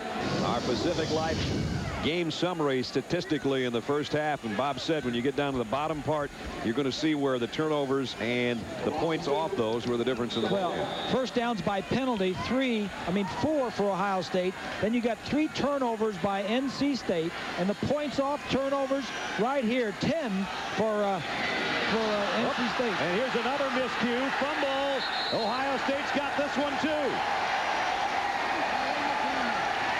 McClendon on a toss sweep, never got the handle. So a huge break early in the third quarter for Ohio State. Remember, McClendon didn't play 2 weeks ago, and he is mad at himself.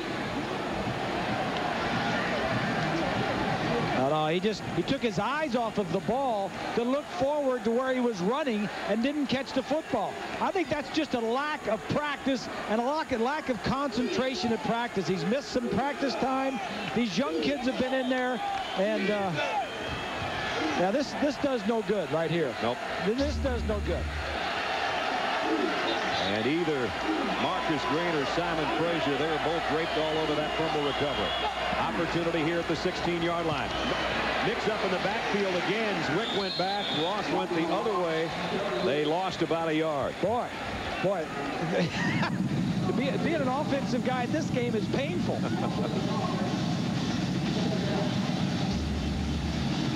Let's take a look from behind the offense. I think that was definitely on the quarterback.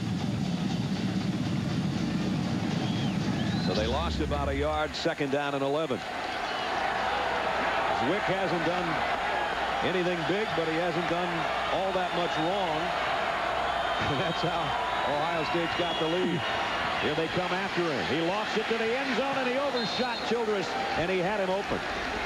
Manny Lawson got some good pressure, though. Yeah, but he couldn't wait much longer because Lawson was right in his face. Both defensive lines doing a nice job of putting some pressure on these quarterbacks that are really replacing legends at the schools. Krenzel at Ohio State won a national championship, and Phillip Rivers, well, he was MVP 4 bowl games, and an all-star game. So when the name's up on the stadium side of the stadium, it's kind of putting some pressure on the guy that follows him. Neither team's converted a third down, if you can believe that. They won't get one here either. Ross is hit in the hole by Hoyt, the middle linebacker.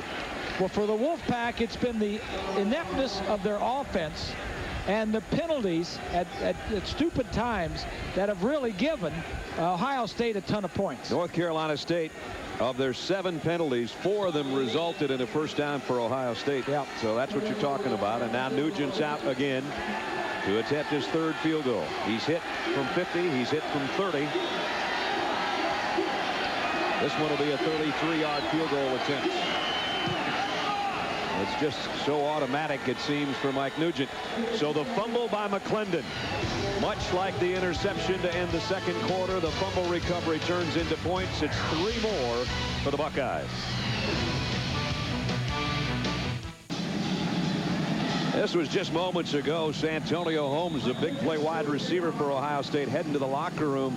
Appears to be holding his right arm or wrist. Swanee, I know you were closer to the action, and some injury sent him to the locker room.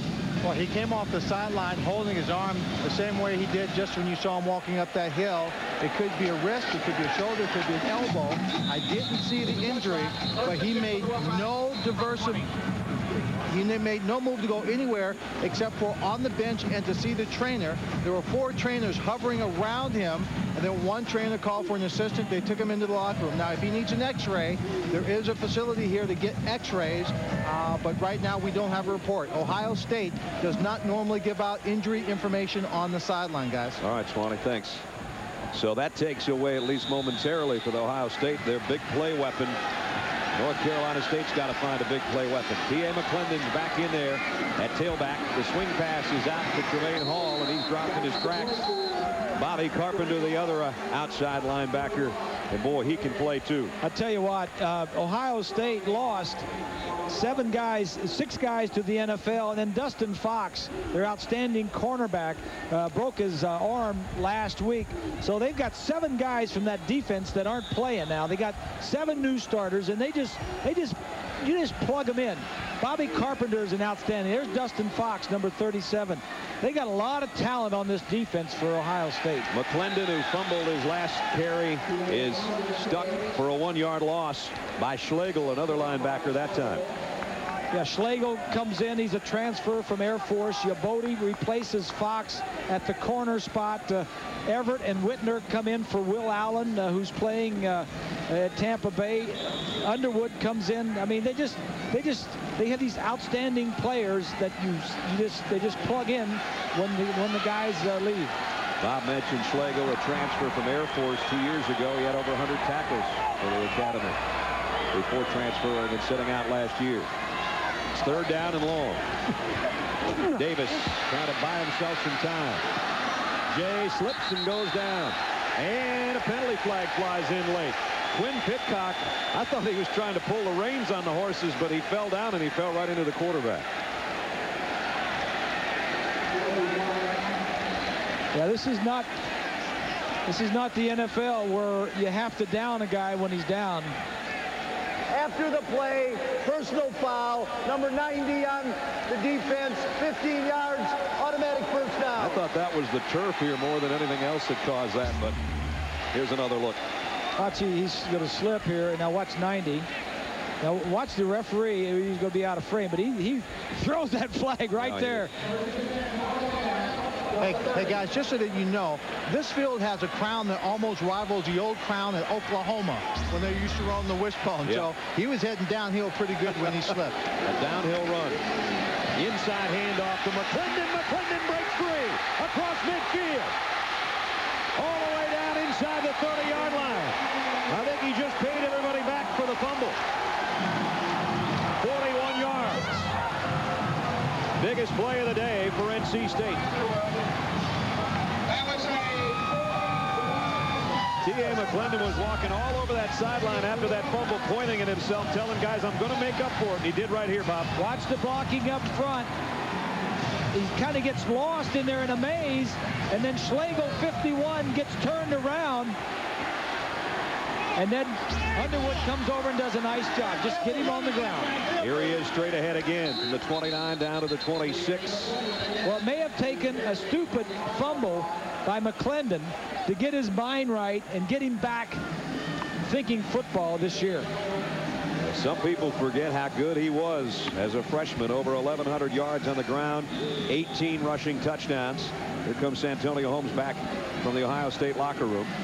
We were practice the other day, and McClendon was not really working with the first group a lot. It's kind of seemed to me to be happy that he was not out there. Here he is in the thick of things and got about a yard to the 25. Yeah, he was doing more dancing at practice the other day when they had the loud music out there than he was practicing, but the spotlight on T.A. McClendon looked very much like the run he just had a moment ago. Got good balance. He showed it in the hole there on his last run. No question about his balance, and he's punishing. He is a tough, bruising, big running back. And as versatile as an Army knife, huh? Well, he showed it some last year, and he showed it on that last run. That year I talked about over 1,100 yards rushing. He also caught 42 passes. That's the versatile part. Davis has time down the middle. Tremaine Hall down to the 10.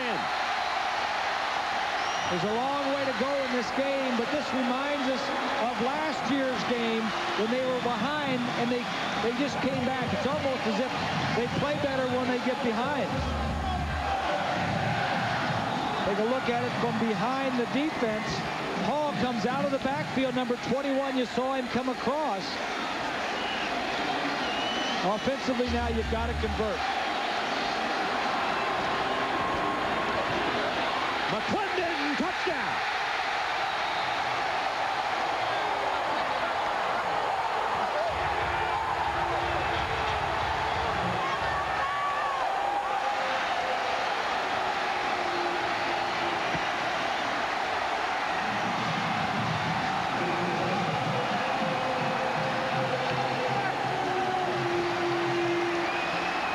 McClendon from 11 yards out on the board for the first time for NC State.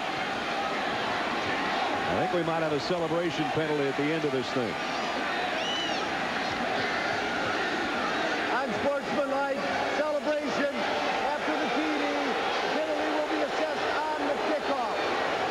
Another stupid mistake, but at least this time it came after a big play. Well, the fumble got Ohio 3 points.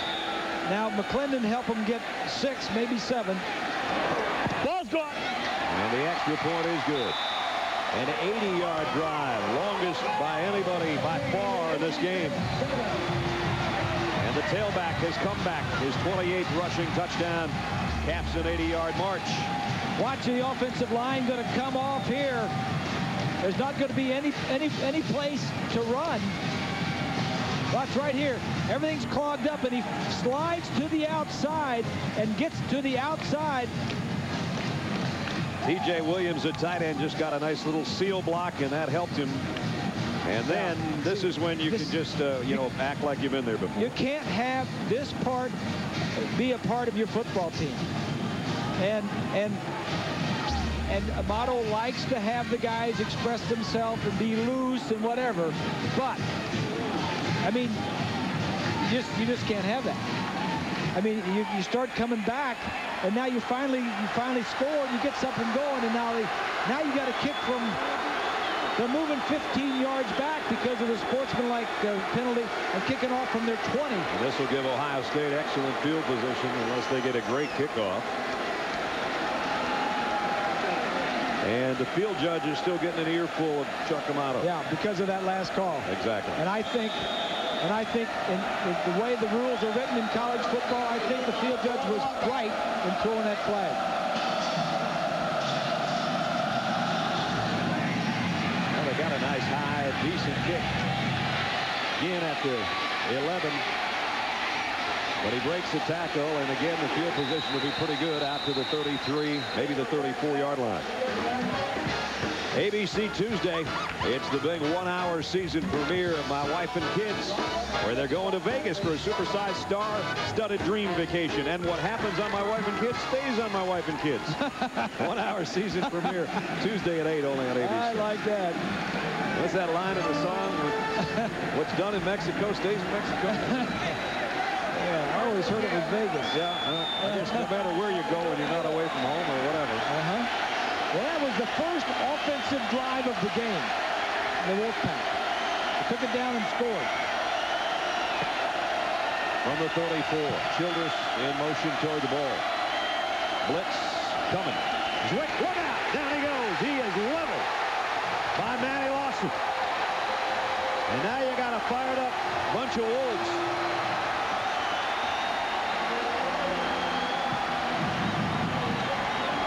Lawson's the guy we talked about, the tall, lanky guy that can run. Here he is over here. Watches. He's going to. I think the distraction up the middle here caused this. Everybody got excited about it. Sims doesn't even touch him. 77, the left tackle. He was looking at the inside linebacker and left the end alone. Holmes trots out to the near side. Crowd deafening at Carter Finley. Try to quiet him on the ground, and Ross goes out somewhere around the original line of scrimmage. Lamont Reed made the tackle. Bob, Brad, just want you to know, Santonio Holmes is back out in the field. When he came down to the sideline, he again came out of the locker room, went to the sideline. He had the glove off his right hand, and they were taping his right thumb, trying to protect his right thumb. So whatever injury he incurred with the right thumb, you can't see the tape because of the glove, but if he has to really go up and snag a hard one, it might be a problem. They kept him in check pretty well today. They have, but that's good news, Swanee. At least it's nothing more serious. He is back out, and they are taping him up, huh? Empty backfield, 3rd and 10. Zwick running out of time again. Here they come, and down he goes.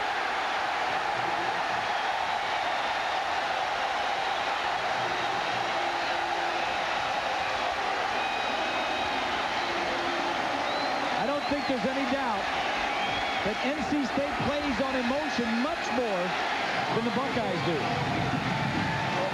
Punt upcoming.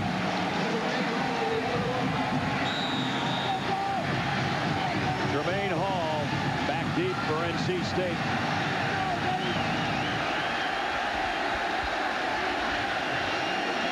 They've got a return on for him here if he can get a grip on it, but the punt's too good. He'll have to take a fair catch at the 22-yard line. Well, last time NC State got it, he did most of the 80-yard drive. Can he put some more points up for the Wolfpack? We'll find out. We got a flag on the field with 6:50 remaining in the 3rd quarter. I think it's against Ohio State. I thought I saw Tony. Well, we'll see. After the play, dead ball, personal foul, number 87 on North Carolina State. After the first down. That's Brian Clark, the wide receiver. So they're not going to have very good field position again. We'll look at it when we come back. It'll be NC State in a little bit of a hole, but they're back in the ball game. ABC Sports presentation of college football brought to you by Chrysler. Inspiration comes standard. Singular, the wireless company that fits you best. Pacific Life, offering insurance, annuities, and investments. And AOL for broadband, proud sponsor of 1st and 10. And they'll put the chains down, not where NC State would like them with the 1st and 10, but rather back at the 12-yard line, courtesy of a personal foul penalty on Brian Clark on the punt return. I think it would have been, the ball would have been out on like the 24-yard line. Instead, it's at the 12. McClendon's a tailback. Richer, the H-back in motion. And they whistle this one dead. Another flag. False start, number 87 on the offense. 5 yards remains first down. Well, what are the odds you're going to have 2 penalties on the same guy before and after a commercial? Yeah, look at about the 40-yard line. Right up here. Right there. So Brian Clark's a popular figure right now. Personal foul penalty and a false start. That's good for 20 yards going the wrong way, and his teammates, I think, are letting him know about it a little bit. And he just told somebody to get out of his grill. The foundation of any good team is discipline. McClendon trying to get the corner, bumped out of bounds as he got near the 10. McClendon carries out to got the 2 or close to 3. Nate Sally knocked him out of bounds. NC State has had the ball 9 possessions. 7 of them have started at or inside their own 20-yard line. That's not good. I said to Chuck Amato yesterday when we met with him, what was harder to take, the triple overtime loss at the Horseshoe or the overtime loss to Florida State, your old stomping grounds? I don't think he ever did come up with it. He didn't. He stammered around and he couldn't come up with one. They want to win this one badly for this program, and they're trying to fight their way back into it as McClendon goes out across the 15. Well, they're not only fighting Ohio State, which is playing very well, they're fighting themselves. Exactly. That's 10 penalties. 10 penalties for 86 yards, 2 interceptions, a fumbled punt return, and a roughing the punter on Ohio State. You just can't do those things and beat a good team like Ohio State. You're helping Ohio State win the game. Brian Clark has checked back in at wide receiver. Having had a couple of penalties, he's back out there. They need him in a 4 wide receiver set on 3rd down and 6. Davis Over the middle, Tremaine Hall was wide open. Wide open. And he couldn't get it into him. Andrew incomplete. You just don't, you know, those are the plays that an experienced quarterback makes like nothing. Phillip Rivers connects on that one, but maybe his first year when Rivers played as a freshman. Jay Davis is playing for the first time this year. You know, he's got to look at that on tape and says, you know, the next time that situation comes up, I've got to make that play. Deraney to punt near his own goal line. Santonio Holmes, bad thumb and all, is back as the punt return man, and he's going to have a chance. Let's see how he handles it. Makes the grab at the 32 and coming the other way. Took a big hit as he crossed the 40. Whitner, number 9 there, did a nice job of not blocking the guy in the back and getting a penalty. Was disciplined and said, I'm going to go touch him because I can't touch him because it's a penalty. 5:45, 16-7 Ohio State. With Bob Greasy and Lynn Swan, I'm Brad Nessler back in Raleigh at Carter Finley Stadium, where the mistakes by the non-special teams of the Wolfpack today have killed them.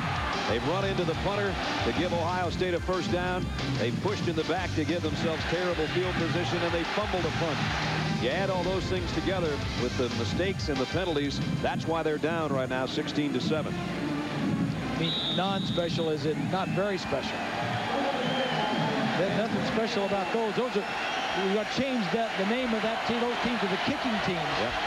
Because they're not special. They're going to be kicking themselves tomorrow if they lose the ball game because of it. At the 43. First down, Buckeyes. The ground game been tough sledding today for Lydell Ross, but he keeps working it. Avery Gibson made the tackle as he got about 4, and we're down to 5.5 minutes in the third quarter. They're running straight up stuff right at the defensive line. This is a quick defense. Wolfpack, the linebackers, the front 7 can really run, so Ohio State doing a lot of stuff right at them. Only 2 yards a pop.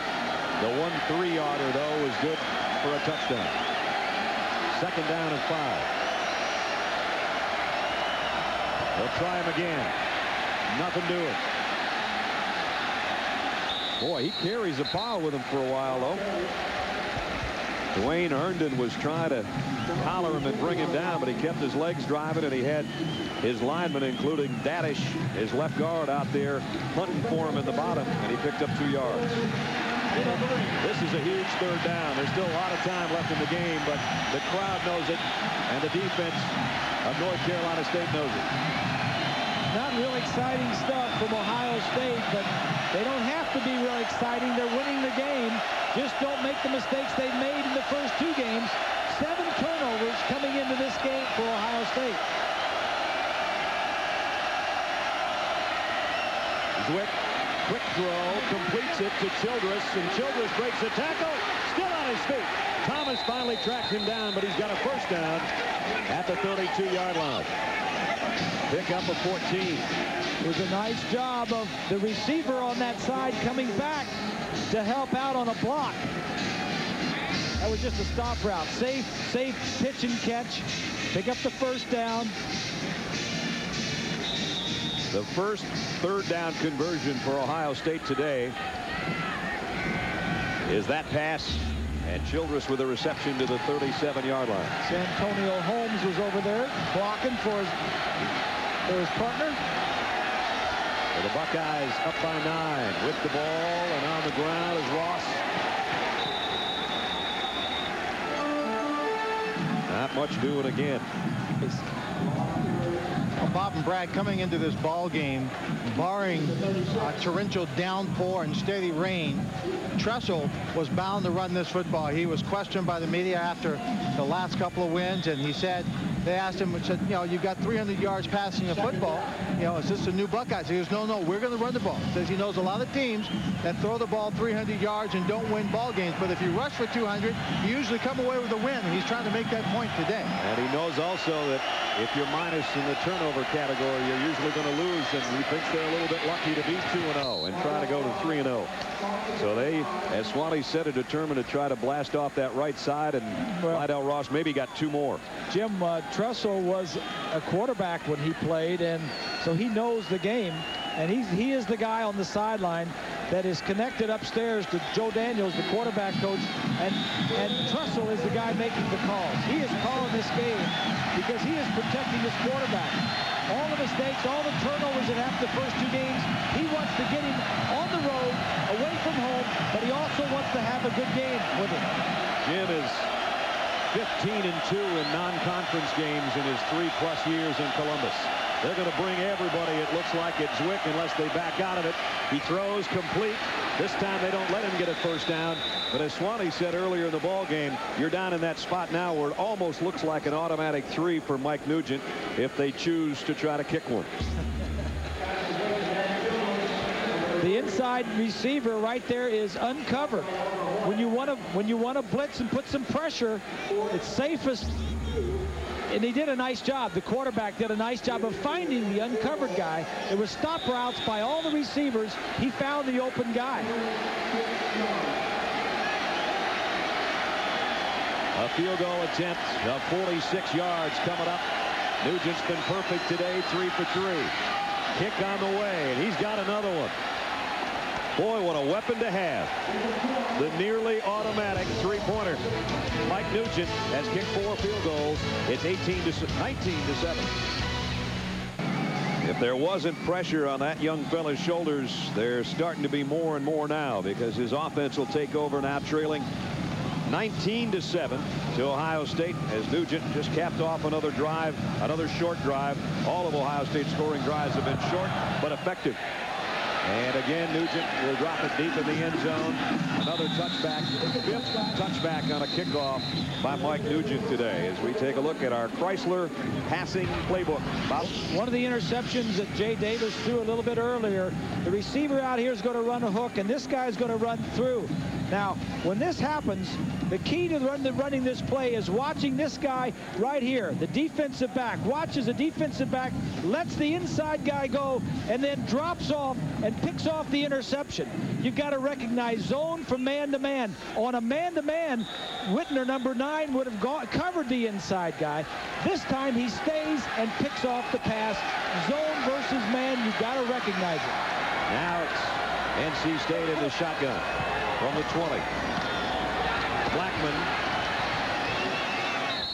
maybe eked out 3 yards. That's about it. A little pushing and shoving going on at the end of the play, but no flags. So we'll send it for an update on the Oklahoma game to John in New York. Thanks a lot, Brad. Verizon wireless update. Oklahoma trying to take control against Oregon.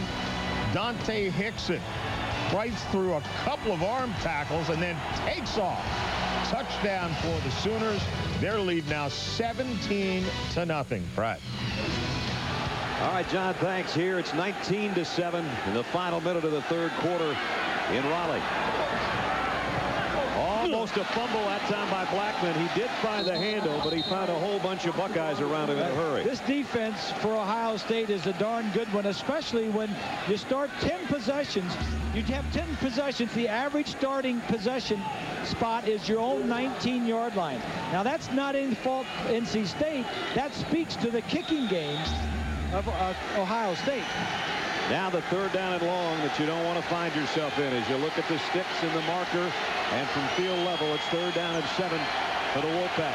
They've got to start picking some of these up or they're not going to have a chance in this game. 4 wide receivers for Jay Davis, and he's hit as he throws, and it's intercepted. A.J. Hawk. Simon Frazier put the hit on Davis, and we said he was a ball hawk. A diving interception by the outside linebacker. Well, the 2 of the best players on this defense, Frazier, number 75, puts the pressure on, gets blocked by 2 guys, and still gets in there.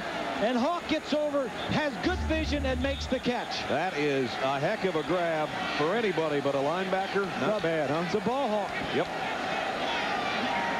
A Butkus candidate, a Lombardi candidate, you name it, he's on the defensive list. The 5th takeaway today. They're going to catch up with their -7 they had coming in. You're right. Real quick.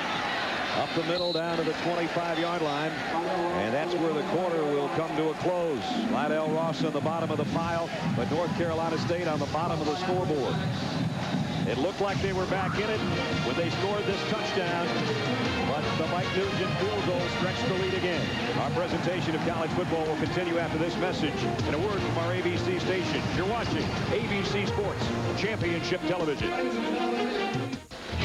Last year, the Wolfpack went to the Horseshoe. They weren't intimidated by the strength of the Buckeyes and the stars like Michael Jenkins. They had Phillip Rivers. They had T.A. McClendon, but they finished that close in a third overtime.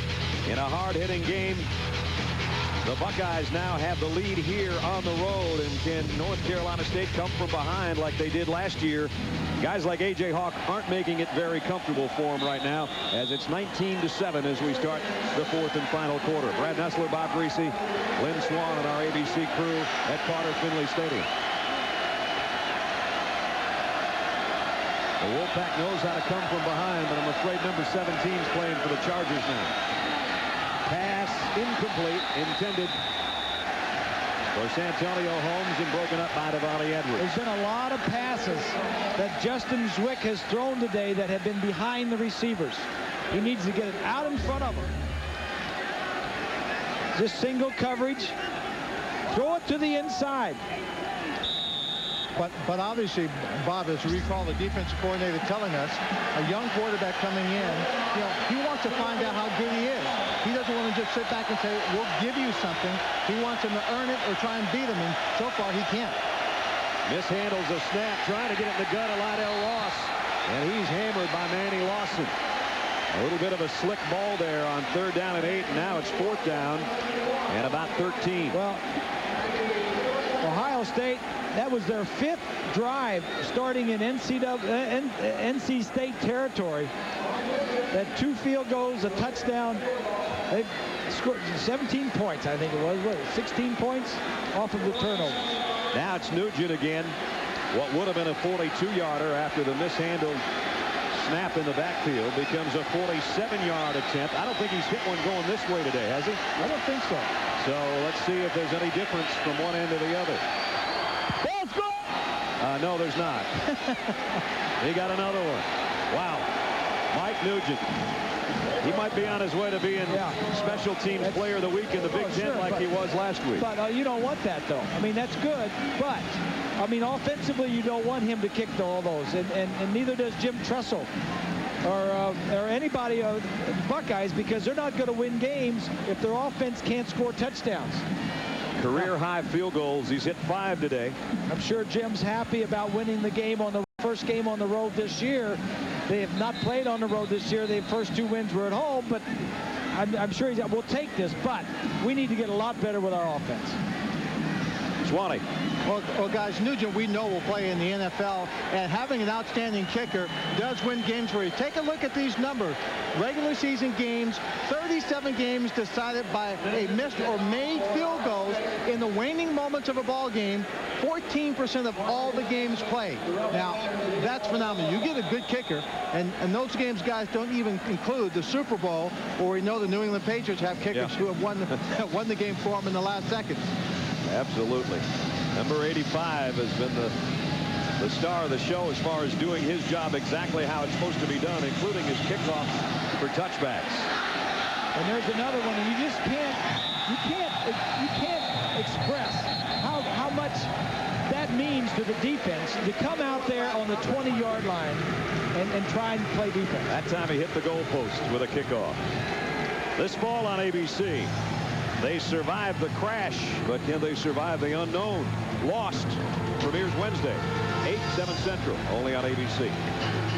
Oh, these premieres starting this week. We got our show coming up? Our show's coming up. We got a little promo for that later. All right. Yeah. Marcus Stone is in at quarterback. He played the second half of the opener 2 weeks ago, but that was by design. This might be because of the ineffectiveness of Jay Davis.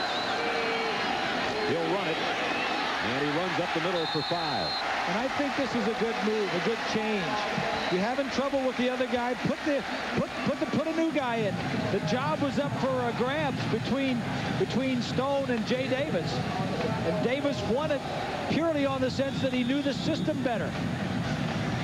Bob and Brad, just for your information, Bobby Washington isn't in the game or on the sideline. He was actually walking off the field, his right foot, no shoe or sock on crutches, into the locker room. So x-rays on his ankle, and as they check that, and we have a flag here. Substitution infraction, lined up with 12 minutes. 5 yards, still set first down. Can't do that. Can't do that. Nope. So they back it up to the 20-yard line. In a game being called the biggest non-conference game ever at Carter Finley, and I suppose you could go back and find some argument against that. Maybe it's just that everybody gets fired up about a certain matchup like this when you had 3 overtimes in the other team's home park last year. But right now, it's not going the way the Wolfpack had hoped, that's for sure. Yeah, that game last year is not helping this year. You still have to play it again this year. Inside handoff was to Blackman. And Blackman's hammered by Mike DeAndrea. He's had a big game. Got some help there from Pitcock. And let's check in another update in New York. Here's John. Oregon trying to stay in the game, Brad, against Oklahoma. Kellen Clemens, looks downfield. It's a wobbly, looks like a duck, goes to a duck. Dante Rosario with the touchdown, 17-7. Oklahoma's lead is down to 10. John, here we got about 12:45 left in the ball game, and NC State's got a long way to come. They need a couple of touchdowns to get back in the ball game. Stone on the run, taken down by Bobby Carpenter as he crossed the 25 out near the 27-yard line. Somebody's got to make a big play pretty soon for the Wolfpack.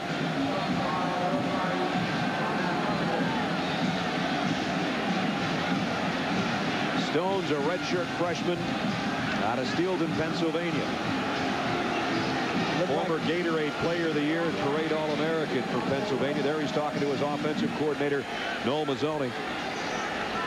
And Delaney's got to punt it away on a 4th and a long 3. That's Santonio Holmes waiting on the other end. He's going to have a chance at this one. Holmes from the 31. Got about a 10-yard return out over the 40. Oliver Hoyt made the stop on the special teams, but the Buckeyes have good field position. They have a 22-7 lead, and they have 11:45 left to try to pull off a big road win. Jay Davis on the right started at quarterback and went most of the way. The guy in the blonde hair there with his helmet off, Marcus Stone, took over on that last series. Couldn't get a first down, and now Ohio State with great field position again. Here's Maurice Hall. Jay Davis, when you're starting inside your own 20-yard line and the opposition average is starting just about midfield, that's a tough way to go, especially going against a good defense. And when you talk about turnovers and what they create, 5 turnovers by NC State today, 16 points off those turnovers. Just opposite the MO that Ohio State had in their first 2 games. Yep, exactly. They won't be 116th in the country in turnover margin after today. They were -7, 116th out of 117 in turnover margin. 2nd down and 8. Hall again. Just trying to find a little room to squeeze through for a couple more. 2 yards. And it's going to bring up a 3rd down and almost 7. Now, Bob and Brad, I know we're talking about Jay Davis and the troubles he was having this afternoon, but I'm of the mind, and certainly him not being in the ball game is a coach's decision. But as I turn around and I see Philip Rivers' name on the board, this is the kind of ball game that could have turned things around for him if you let him stay in the ball game. A moment to trying to be the champion, be the hero. And sometimes a player needs that to get the team behind him and get things going. Yeah, no doubt about that. 3rd down, a long 6. NC State brings the heat. The pass is complete, but it's not going to be a first down. About a yard short. Van Childress got bammed by about 3 Wolfpack players after making the catch. And what Swanee was talking about, very reminiscent of what happened last week in the Georgia-South Carolina game. David Green was having kind of an awful game for him. And Mark Richt just said, you know, I could go to the backup, but I got to let him play through this. And he played through it and won the ball game. So there's something to be said for doing it that way. Although in the difference case, Green's a veteran that's been around. Exactly. There's also something to be said for putting in the backup in this situation because it was a new job. It was available. Send the other guy in, and if maybe he can't get anything done either, make the first guy feel better. Tremaine Hall has to call for a fair catch again. And again, terrible field position. As it's a 38-yard punt and no return. Well, whose fault is that? That's just good special teams play, good kicking game play by the Buckeyes. ABC Sports presentation of college football brought to you by Nissan. Everything we touch, we shift, and everything we shift, we try to make better. Olive Garden, when you're here, you're family. Aflac, ask about it at work. And AOL for broadband, proud sponsor of First and 10.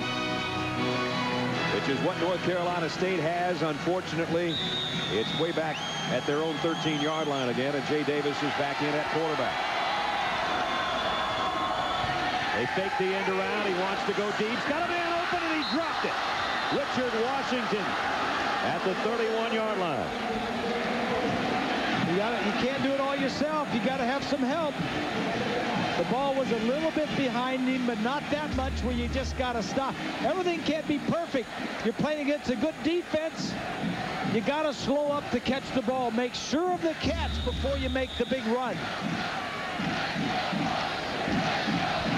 Leading returning receiver, had 44 catches last year, Richard Washington, but he didn't catch that one. Second down and 10. Now from the shotgun. Tremaine Hall in motion out of that backfield. Here comes a Buckeye blitz. Davis in trouble. Down he goes inside the 5. And it's Anthony Schlegel, the middle linebacker. Second sack of the day on Davis, and now the Wolfpack really buried deep in their own territory. Watch the linebackers. This one's going to come in here, but the one that does the damage is the second one. Little cross between the two linebackers. Now, wait a minute. Somebody's got to pick up this guy. There is nobody to pick up that linebacker.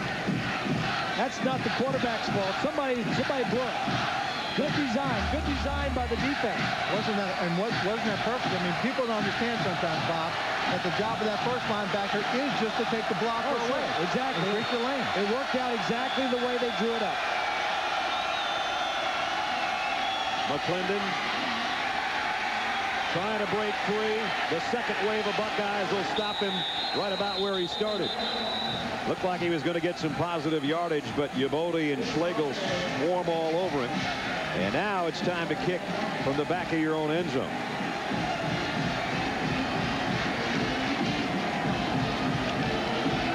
And you think Ohio State's not going to have great field position again? Barring the kick of a lifetime, they're going to have great field position. Probably in NC State territory. Delaney backed up to his own end line.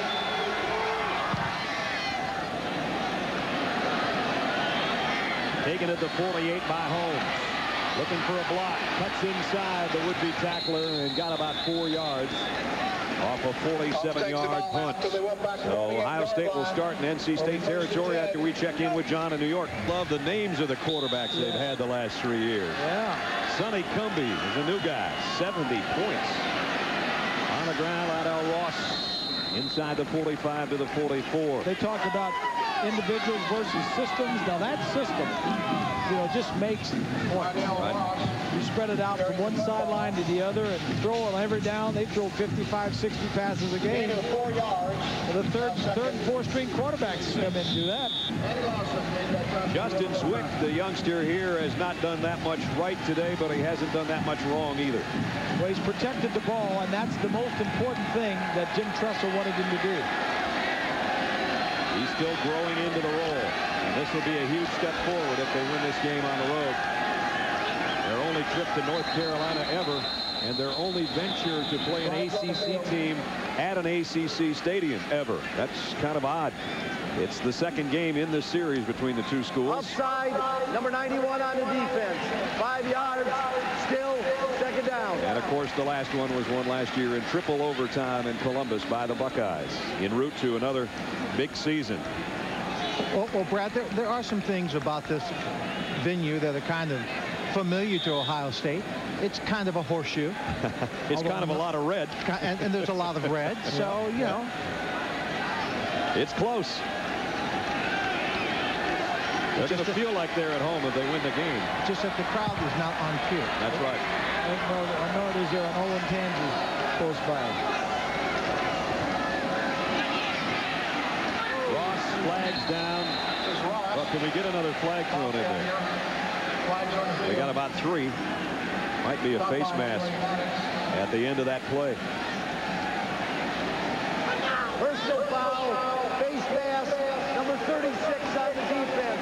15 yards, automatic first down. Andre Maddox, one of the captains, didn't play in the opener due to a bad hamstring. He was so looking forward to this game, and boy, he got a whole bunch of Lydell Ross's face mask there, so they're going to walk off a major penalty down inside the 25. Time down to 6.5 to play. And Zwick's going to trot over to talk to Coach Tressel briefly before re-entering the Buckeye huddle. It's 111 yards in penalties. You're not going to win many games doing that. Against North Carolina State. Maybe in the old days of Miami or Florida State you could get away with it. Well, they were good enough to overcome it. Right. NC State offensively is not. Antonio Pittman, a true freshman's in the backfield, and he gets the call. And he almost popped it out of there. I got to tell you, when you're down to 6.5 minutes, you're just trying to beat up the clock here and get out of town with a win to put in a true freshman. Jim Tressel, he must have a lot of faith in the kid out of Akron, Ohio. Well, he's got Lydell Ross, who has been around. He's a senior. He's gained over 2,000 yards. I think he wants to get somebody that's a home run hitter that can go the distance and do it pretty quickly, and Pittman is that guy. By the way, on the other side of the coin, in case some of Bobby Washington's family or friends are watching, he was taken to the locker room for NC State for x-rays. They were negative, but he does have a bone contusion on his ankle, and he won't be back. Here's Pittman, and he might have a first down. While we check to see if it's a first down, let's get an update from John Saunders in New York. 2 long touchdown runs from their tailbacks, and it's not even the guy that started for him last year who's still in the mix. It's pretty good. Kewan wasn't even one of those highlights. Lydell Ross is back in on a 3rd down and a yard for the Buckeyes. And he'll get the handle. And it looks like he'll get the first down as well. And they'll move the sticks with 4:38 remaining in the ball game. And time permitting, don't forget to stay tuned for the Thrifty Car Rental postgame report. John, Craig, and Aaron will have scores and highlights from around the country for you following our ball game. Well, Ohio State, if they hold on to this in the next 4.5 minutes, will have won 28 of their last 30 games. That's pretty darn good. Ever since Jim Tressel started, what did he start? 7-5 his first year. Yeah. He's only lost 2 games since then. Ross trying to pop through the left tackle and can't. Nice job. NC State defense been out there a long time today. They have the only touchdown that Ohio State has scored today. They started on the 3-yard line. After Whitner's interception. After Whitner's interception of the Wolfpack. Other than that, they've had 5 field goals and that 1 touchdown. Oh, by the way, if they stop Ohio State here from scoring a touchdown, this would be Nugent's, what, 6th field goal? Yeah. And that would be a new record for Ohio State. That it would. That would. He and Bob Ather right now are tied with 5, and the 5 are today, obviously, for Mike. 2nd down and 10. Boy, there's still some hitting going on. But you'll notice there's absolutely no throwing the football on this particular drive. No, I wouldn't either. Woody Hayes somewhere is smiling. Yeah. But Jim Tressel says, hey, we're just going to do this. We're going to take it. We're going to go home. We're going to get better in our offense next week. I love the way our defense is playing, our special teams. And let's get out of here with a win. 3:19 remaining. A timeout taken by NC State. We'll take one as well. All right, Grease, it's about time Sipowicz got back to work. I know, he got to get back. He's been taking a few weeks off. Yeah. I hear Junior's got his own demons he's got to deal with this year, too. I saw that, too. That's our show. That's Bob and I's show, NYPD Blue Tuesdays on ABC. Zwick, handoff. Fumble! North Carolina State picks it up. And now it's fumbled by the Wolfpack. I think they got it back in the pileup. I don't see who picked it up, but he never saw the guy coming from the outside and knocked him. I think it was Autry Lindsay that had the first one.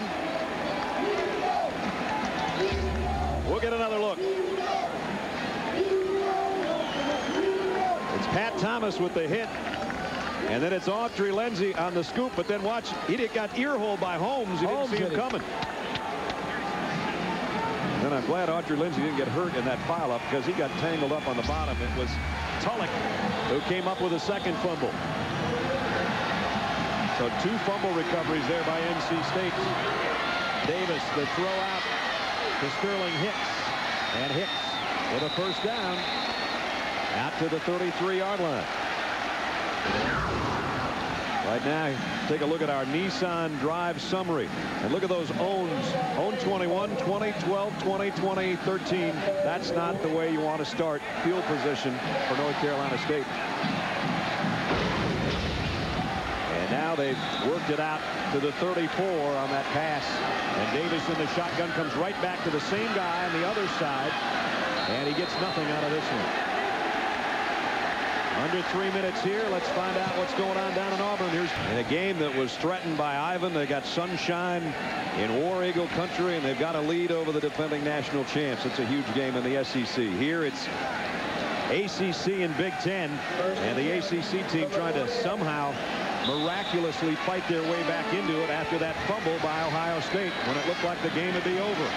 And here's McClendon, and McClendon stretches out close to another first down. He might have it. Jay Richardson made the tackle. And let's see, they're going to move the chains. There's going to be second down and short. Second down and less than a yard to go. Nope, now they're trying to get the sticks moved. It was a first down. I think they're going to move them. And they finally do on the far side. And they're running them up and saying, hurry up, guys. Clock stops, of course, to move the chains. Well, they needed to stop. They didn't have to there, did they? McClendon inside. T.A. McClendon's got another first down run. I'll tell you what, when he wants to, he can be a tough back to bring down. Down to the 30-yard line. Wolfpack needs 2 touchdowns. And now McClendon's got 92 yards on 14 carries. Yeah, but there's a reason why, and I don't know what it is, but I got an idea why 2 freshmen were playing in front of him before he got in the game today. Blitz coming on Davis. Scrambles around. He had a man open in the flat, but again, the pressure got to him, and the throw was errant, intended for Barrett. It will all come quicker next week and the week after for Jay Davis. You won't play many better defenses than Ohio State. This is all a training. So we mentioned early on that he is the son of a high school football coach. He likes to study. He likes to know the systems. He knows in and outs. He's in the huddle. He's a quiet guy. But they say in the huddle, he takes command, and this will only make him a better quarterback. Jay's dad, John, is the head coach at Clearwater Central Catholic. And he played for his dad at quarterback. Here he is to throw again. And that time, Clark made a shoestring catch. A nice one. Inside the 25 of the 24 and out of bounds. Jay was telling us, my dad's got a big game tonight, meaning last night, Friday night in Florida football. He says he's playing his alma mater, and coaching against him. And Swanee tells us that Jay said that his dad won that game last night. I talked to him in pregame warm-up. Said his dad was absolutely thrilled. And if his dad is watching this ball game, I think he's thrilled that his son is a quarterback with 2-10 to go. And even if they don't win the ball game, he's having success marching down the field right now. Yes, he is, to the 24-yard line where it's 3rd down and 4. 2-down territory, obviously. And he's got a first down throw inside the 20 down to the 18. Richard Washington, who dropped one earlier, holds on to that one. And again, they move the sticks. Clock is stopped with just over 2 to play.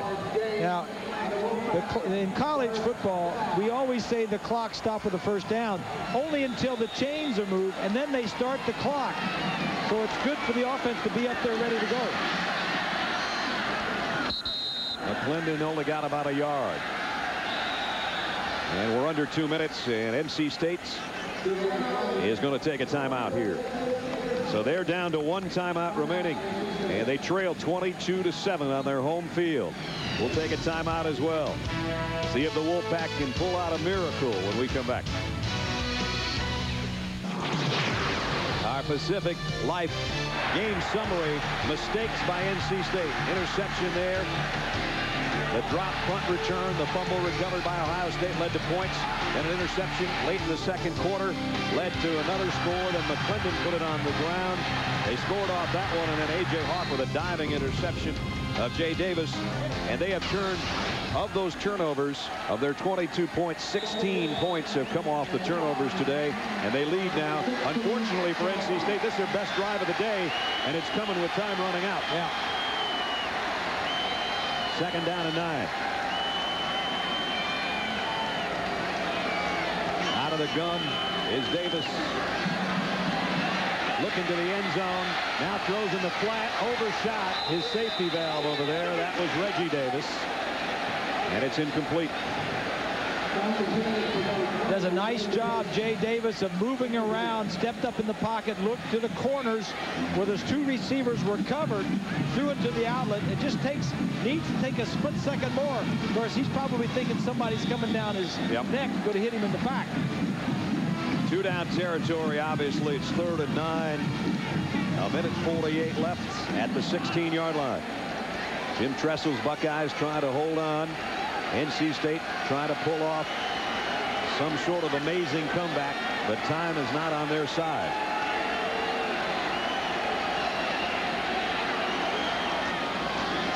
Davis on a slant, in and out, and was it intercepted by Hawk? It came off the intended receiver, Richard Washington, and it's incomplete. We'll mention Mark Snyder, the defensive coordinator, much this afternoon for Ohio State. He does an outstanding job getting these guys in the right place. Ball bounced in the air, and then... Oh, boy. Oh. I think he caught it. As much as I saw of that, it didn't look like the ball hit the ground. It looked like a receiver getting his hands under the ball right there. I think that's a good catch. Wow. That might be the second best catch of the day, and his other interception was the first one. Maybe if we were back in Columbus, we'd review that thing. Yes, we would. And it would have been an interception. Last chance here, maybe, for NC State. Davis out in the flat inside the 10 is Clark. He's got a first down. He's heading for the goal line, but there's a penalty marker back in the backfield. Right where you would call holding. Yeah, I think it was tackling. The left tackle got beat and just grabbed him. Here's a call. Dick Koenig in his final year as an official. Holding number 70 on the offense, 10 yards from the previous spot. 4th down. The 14th penalty against NC State. Now, watch over here. Now, it's the guy on the outside, I believe. It's Comer, it's number 64. Watch him driving. Drove at him, tackled him. Of course, if I was a quarterback, my offensive lineman did. I said, all right, just so he didn't cream me. That's right. He'd put up with that. Well, we talked about last chances before. Well, this is it. 4th down and 19. And only 1 timeout remaining for NC State. To the end zone. Touchdown! Ryan Clark. They're still in the hunt. Big play by Jay Davis.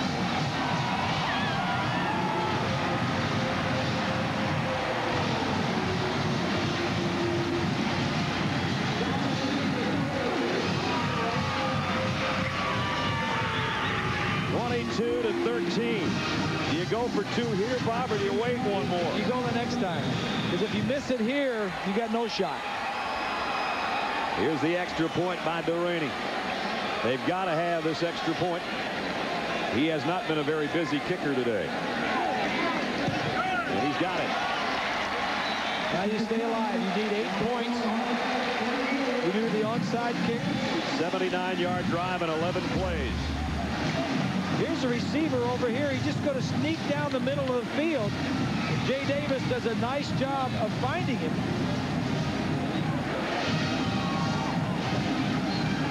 Here he is here. Wide open. Davis does a nice job of finding him, getting the ball, and getting in the end zone. Clark, who had a couple big penalties earlier in the game, comes up with a huge play offensively.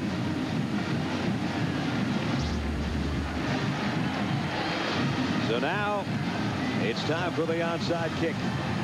And as I said, the best scoring drive of the day for NC State comes with less than a minute and a half remaining. And now their only hope is to get their hands back and get it in that guy's hands.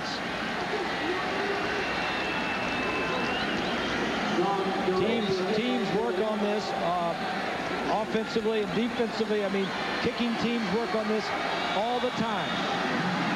The kicker has a way that he wants to kick it. The receiving team. They got it up in the air. I don't know if it traveled as far as it needed to. It has to go 10 yards unless the receiving team comes forward and touches it. And I think they did, and Ohio State covered it anyway. The tight end, Hamby. The good hands team happened to be a big pair of hands, the tight end. But this is the way you want to kick it. You want to kick it high like this to give your guys time to get under it. And that's a free ball there. Yep. That's a free ball. Hamby comes up with it. That was a good kick. Just what you wanted. It just didn't fall the Pac's way. NC State has only one timeout left.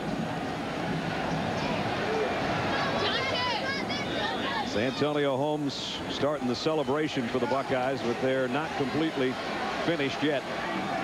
Zwick will just get it in the middle, and this will be NC State's last time out. So they waited 12 months to try to get Ohio State on their home field and pay back for the triple overtime loss last year suffered in Columbus. But it looks like even though they had a late rally, it's going to be all for naught, because that's the last time they can stop it. Chuck Amato wanted to win, to validate the program, to bring it along. He's brought it a long way. He has beaten Florida State. And he's gone to Florida State and beat them down there, but he's never beaten a team nationally, Big Ten type team like Ohio State. He said, yeah, we can talk all about 3 overtimes up there, and we should have beaten Florida State maybe in overtime. But he said that's coulda and shoulda, and we got to do it now. And it doesn't look like they're going to get it done today either. Well, I think what hurt them today is the discipline or the lack of on this team. Yep. The penalties. And the dumb plays that were made, the celebration penalties and all that other stuff, that all contributes to your field position, and they had none of it today. And while Ohio State obviously has not looked flashy, they haven't had to because of those gifts given up by those penalties. And as they take another knee, they're going to definitely make the most of 138 yards of offense to win a game. 138. On the flip side of that, discipline is something that you don't see until it's bad. Yeah, exactly. And Ohio State shows a lot of discipline. A couple of times I mentioned that Whitner going down cover and kicks didn't block the guy in the back, and a lot of other things the Ohio State players don't do, and that all goes back to the boss. If sometimes a penalty out of aggression is one thing, but when you make the ones they made on special teams today were horrible, they kill you every time. They were silly, stupid penalties that are going to cost you games, and you're not going to win when you do those types of penalties. Final half minute as the Buckeyes are going to go to 3-0. Today's Chevrolet players of the game. You know what? You don't give it to a kicker very often, but that kid's a weapon. 5 field goals. All but one of his kicks were touchbacks, not returned. Oliver Hoyt, on the other hand, he was in double digits in tackles for NC State. And in recognition of their efforts, Chevrolet will make a $1,000 contribution to each university's general scholarship fund. So both teams will come out a hard-fought ball game, but it's going to go to the Buckeyes on the road. Tough place. They knew they were in for a battle, but their kicker came through There's a disappointed Pat Thomas. He wanted so badly to beat Ohio State. Played his heart out, but came up short. Final score is 22-14 in favor of the Buckeyes, and they go to 3-0 now. This certainly won't hurt their number 7 national ranking, that's for sure, because a lot of people thought that they'd come into a wolf den here and maybe get bit in the rear end, but they're going to get out of here with a victory by 8 points. A.J. Hawk, what a game at linebacker. Let's go down to Swanee. Coach, a tremendous win for you.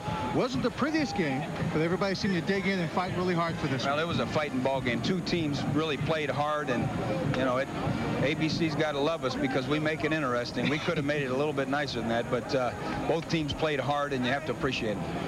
You win 2 games coming into this despite the turnovers. But this ball game, you get the turnovers, which were crucial for you for this win. Well, you know, until that last one, I don't know that we had any turnovers. And if we can win the turnover margin, we got a chance to win the game, and that happened today. Coach, thank you. Thanks, congratulations. Thank you. So 14 of the last 15 games they played to a touchdown or less. Today it was an 8-point margin, and they still won it. ABC Sports is online at ESPN.com. Search ABC Sports. For Bob Greasy and Lynn Swan, Brad Nessler from Raleigh, North Carolina. 22-14, Ohio State wins it as we join John, Craig, and Aaron in our New York studios. Fellas.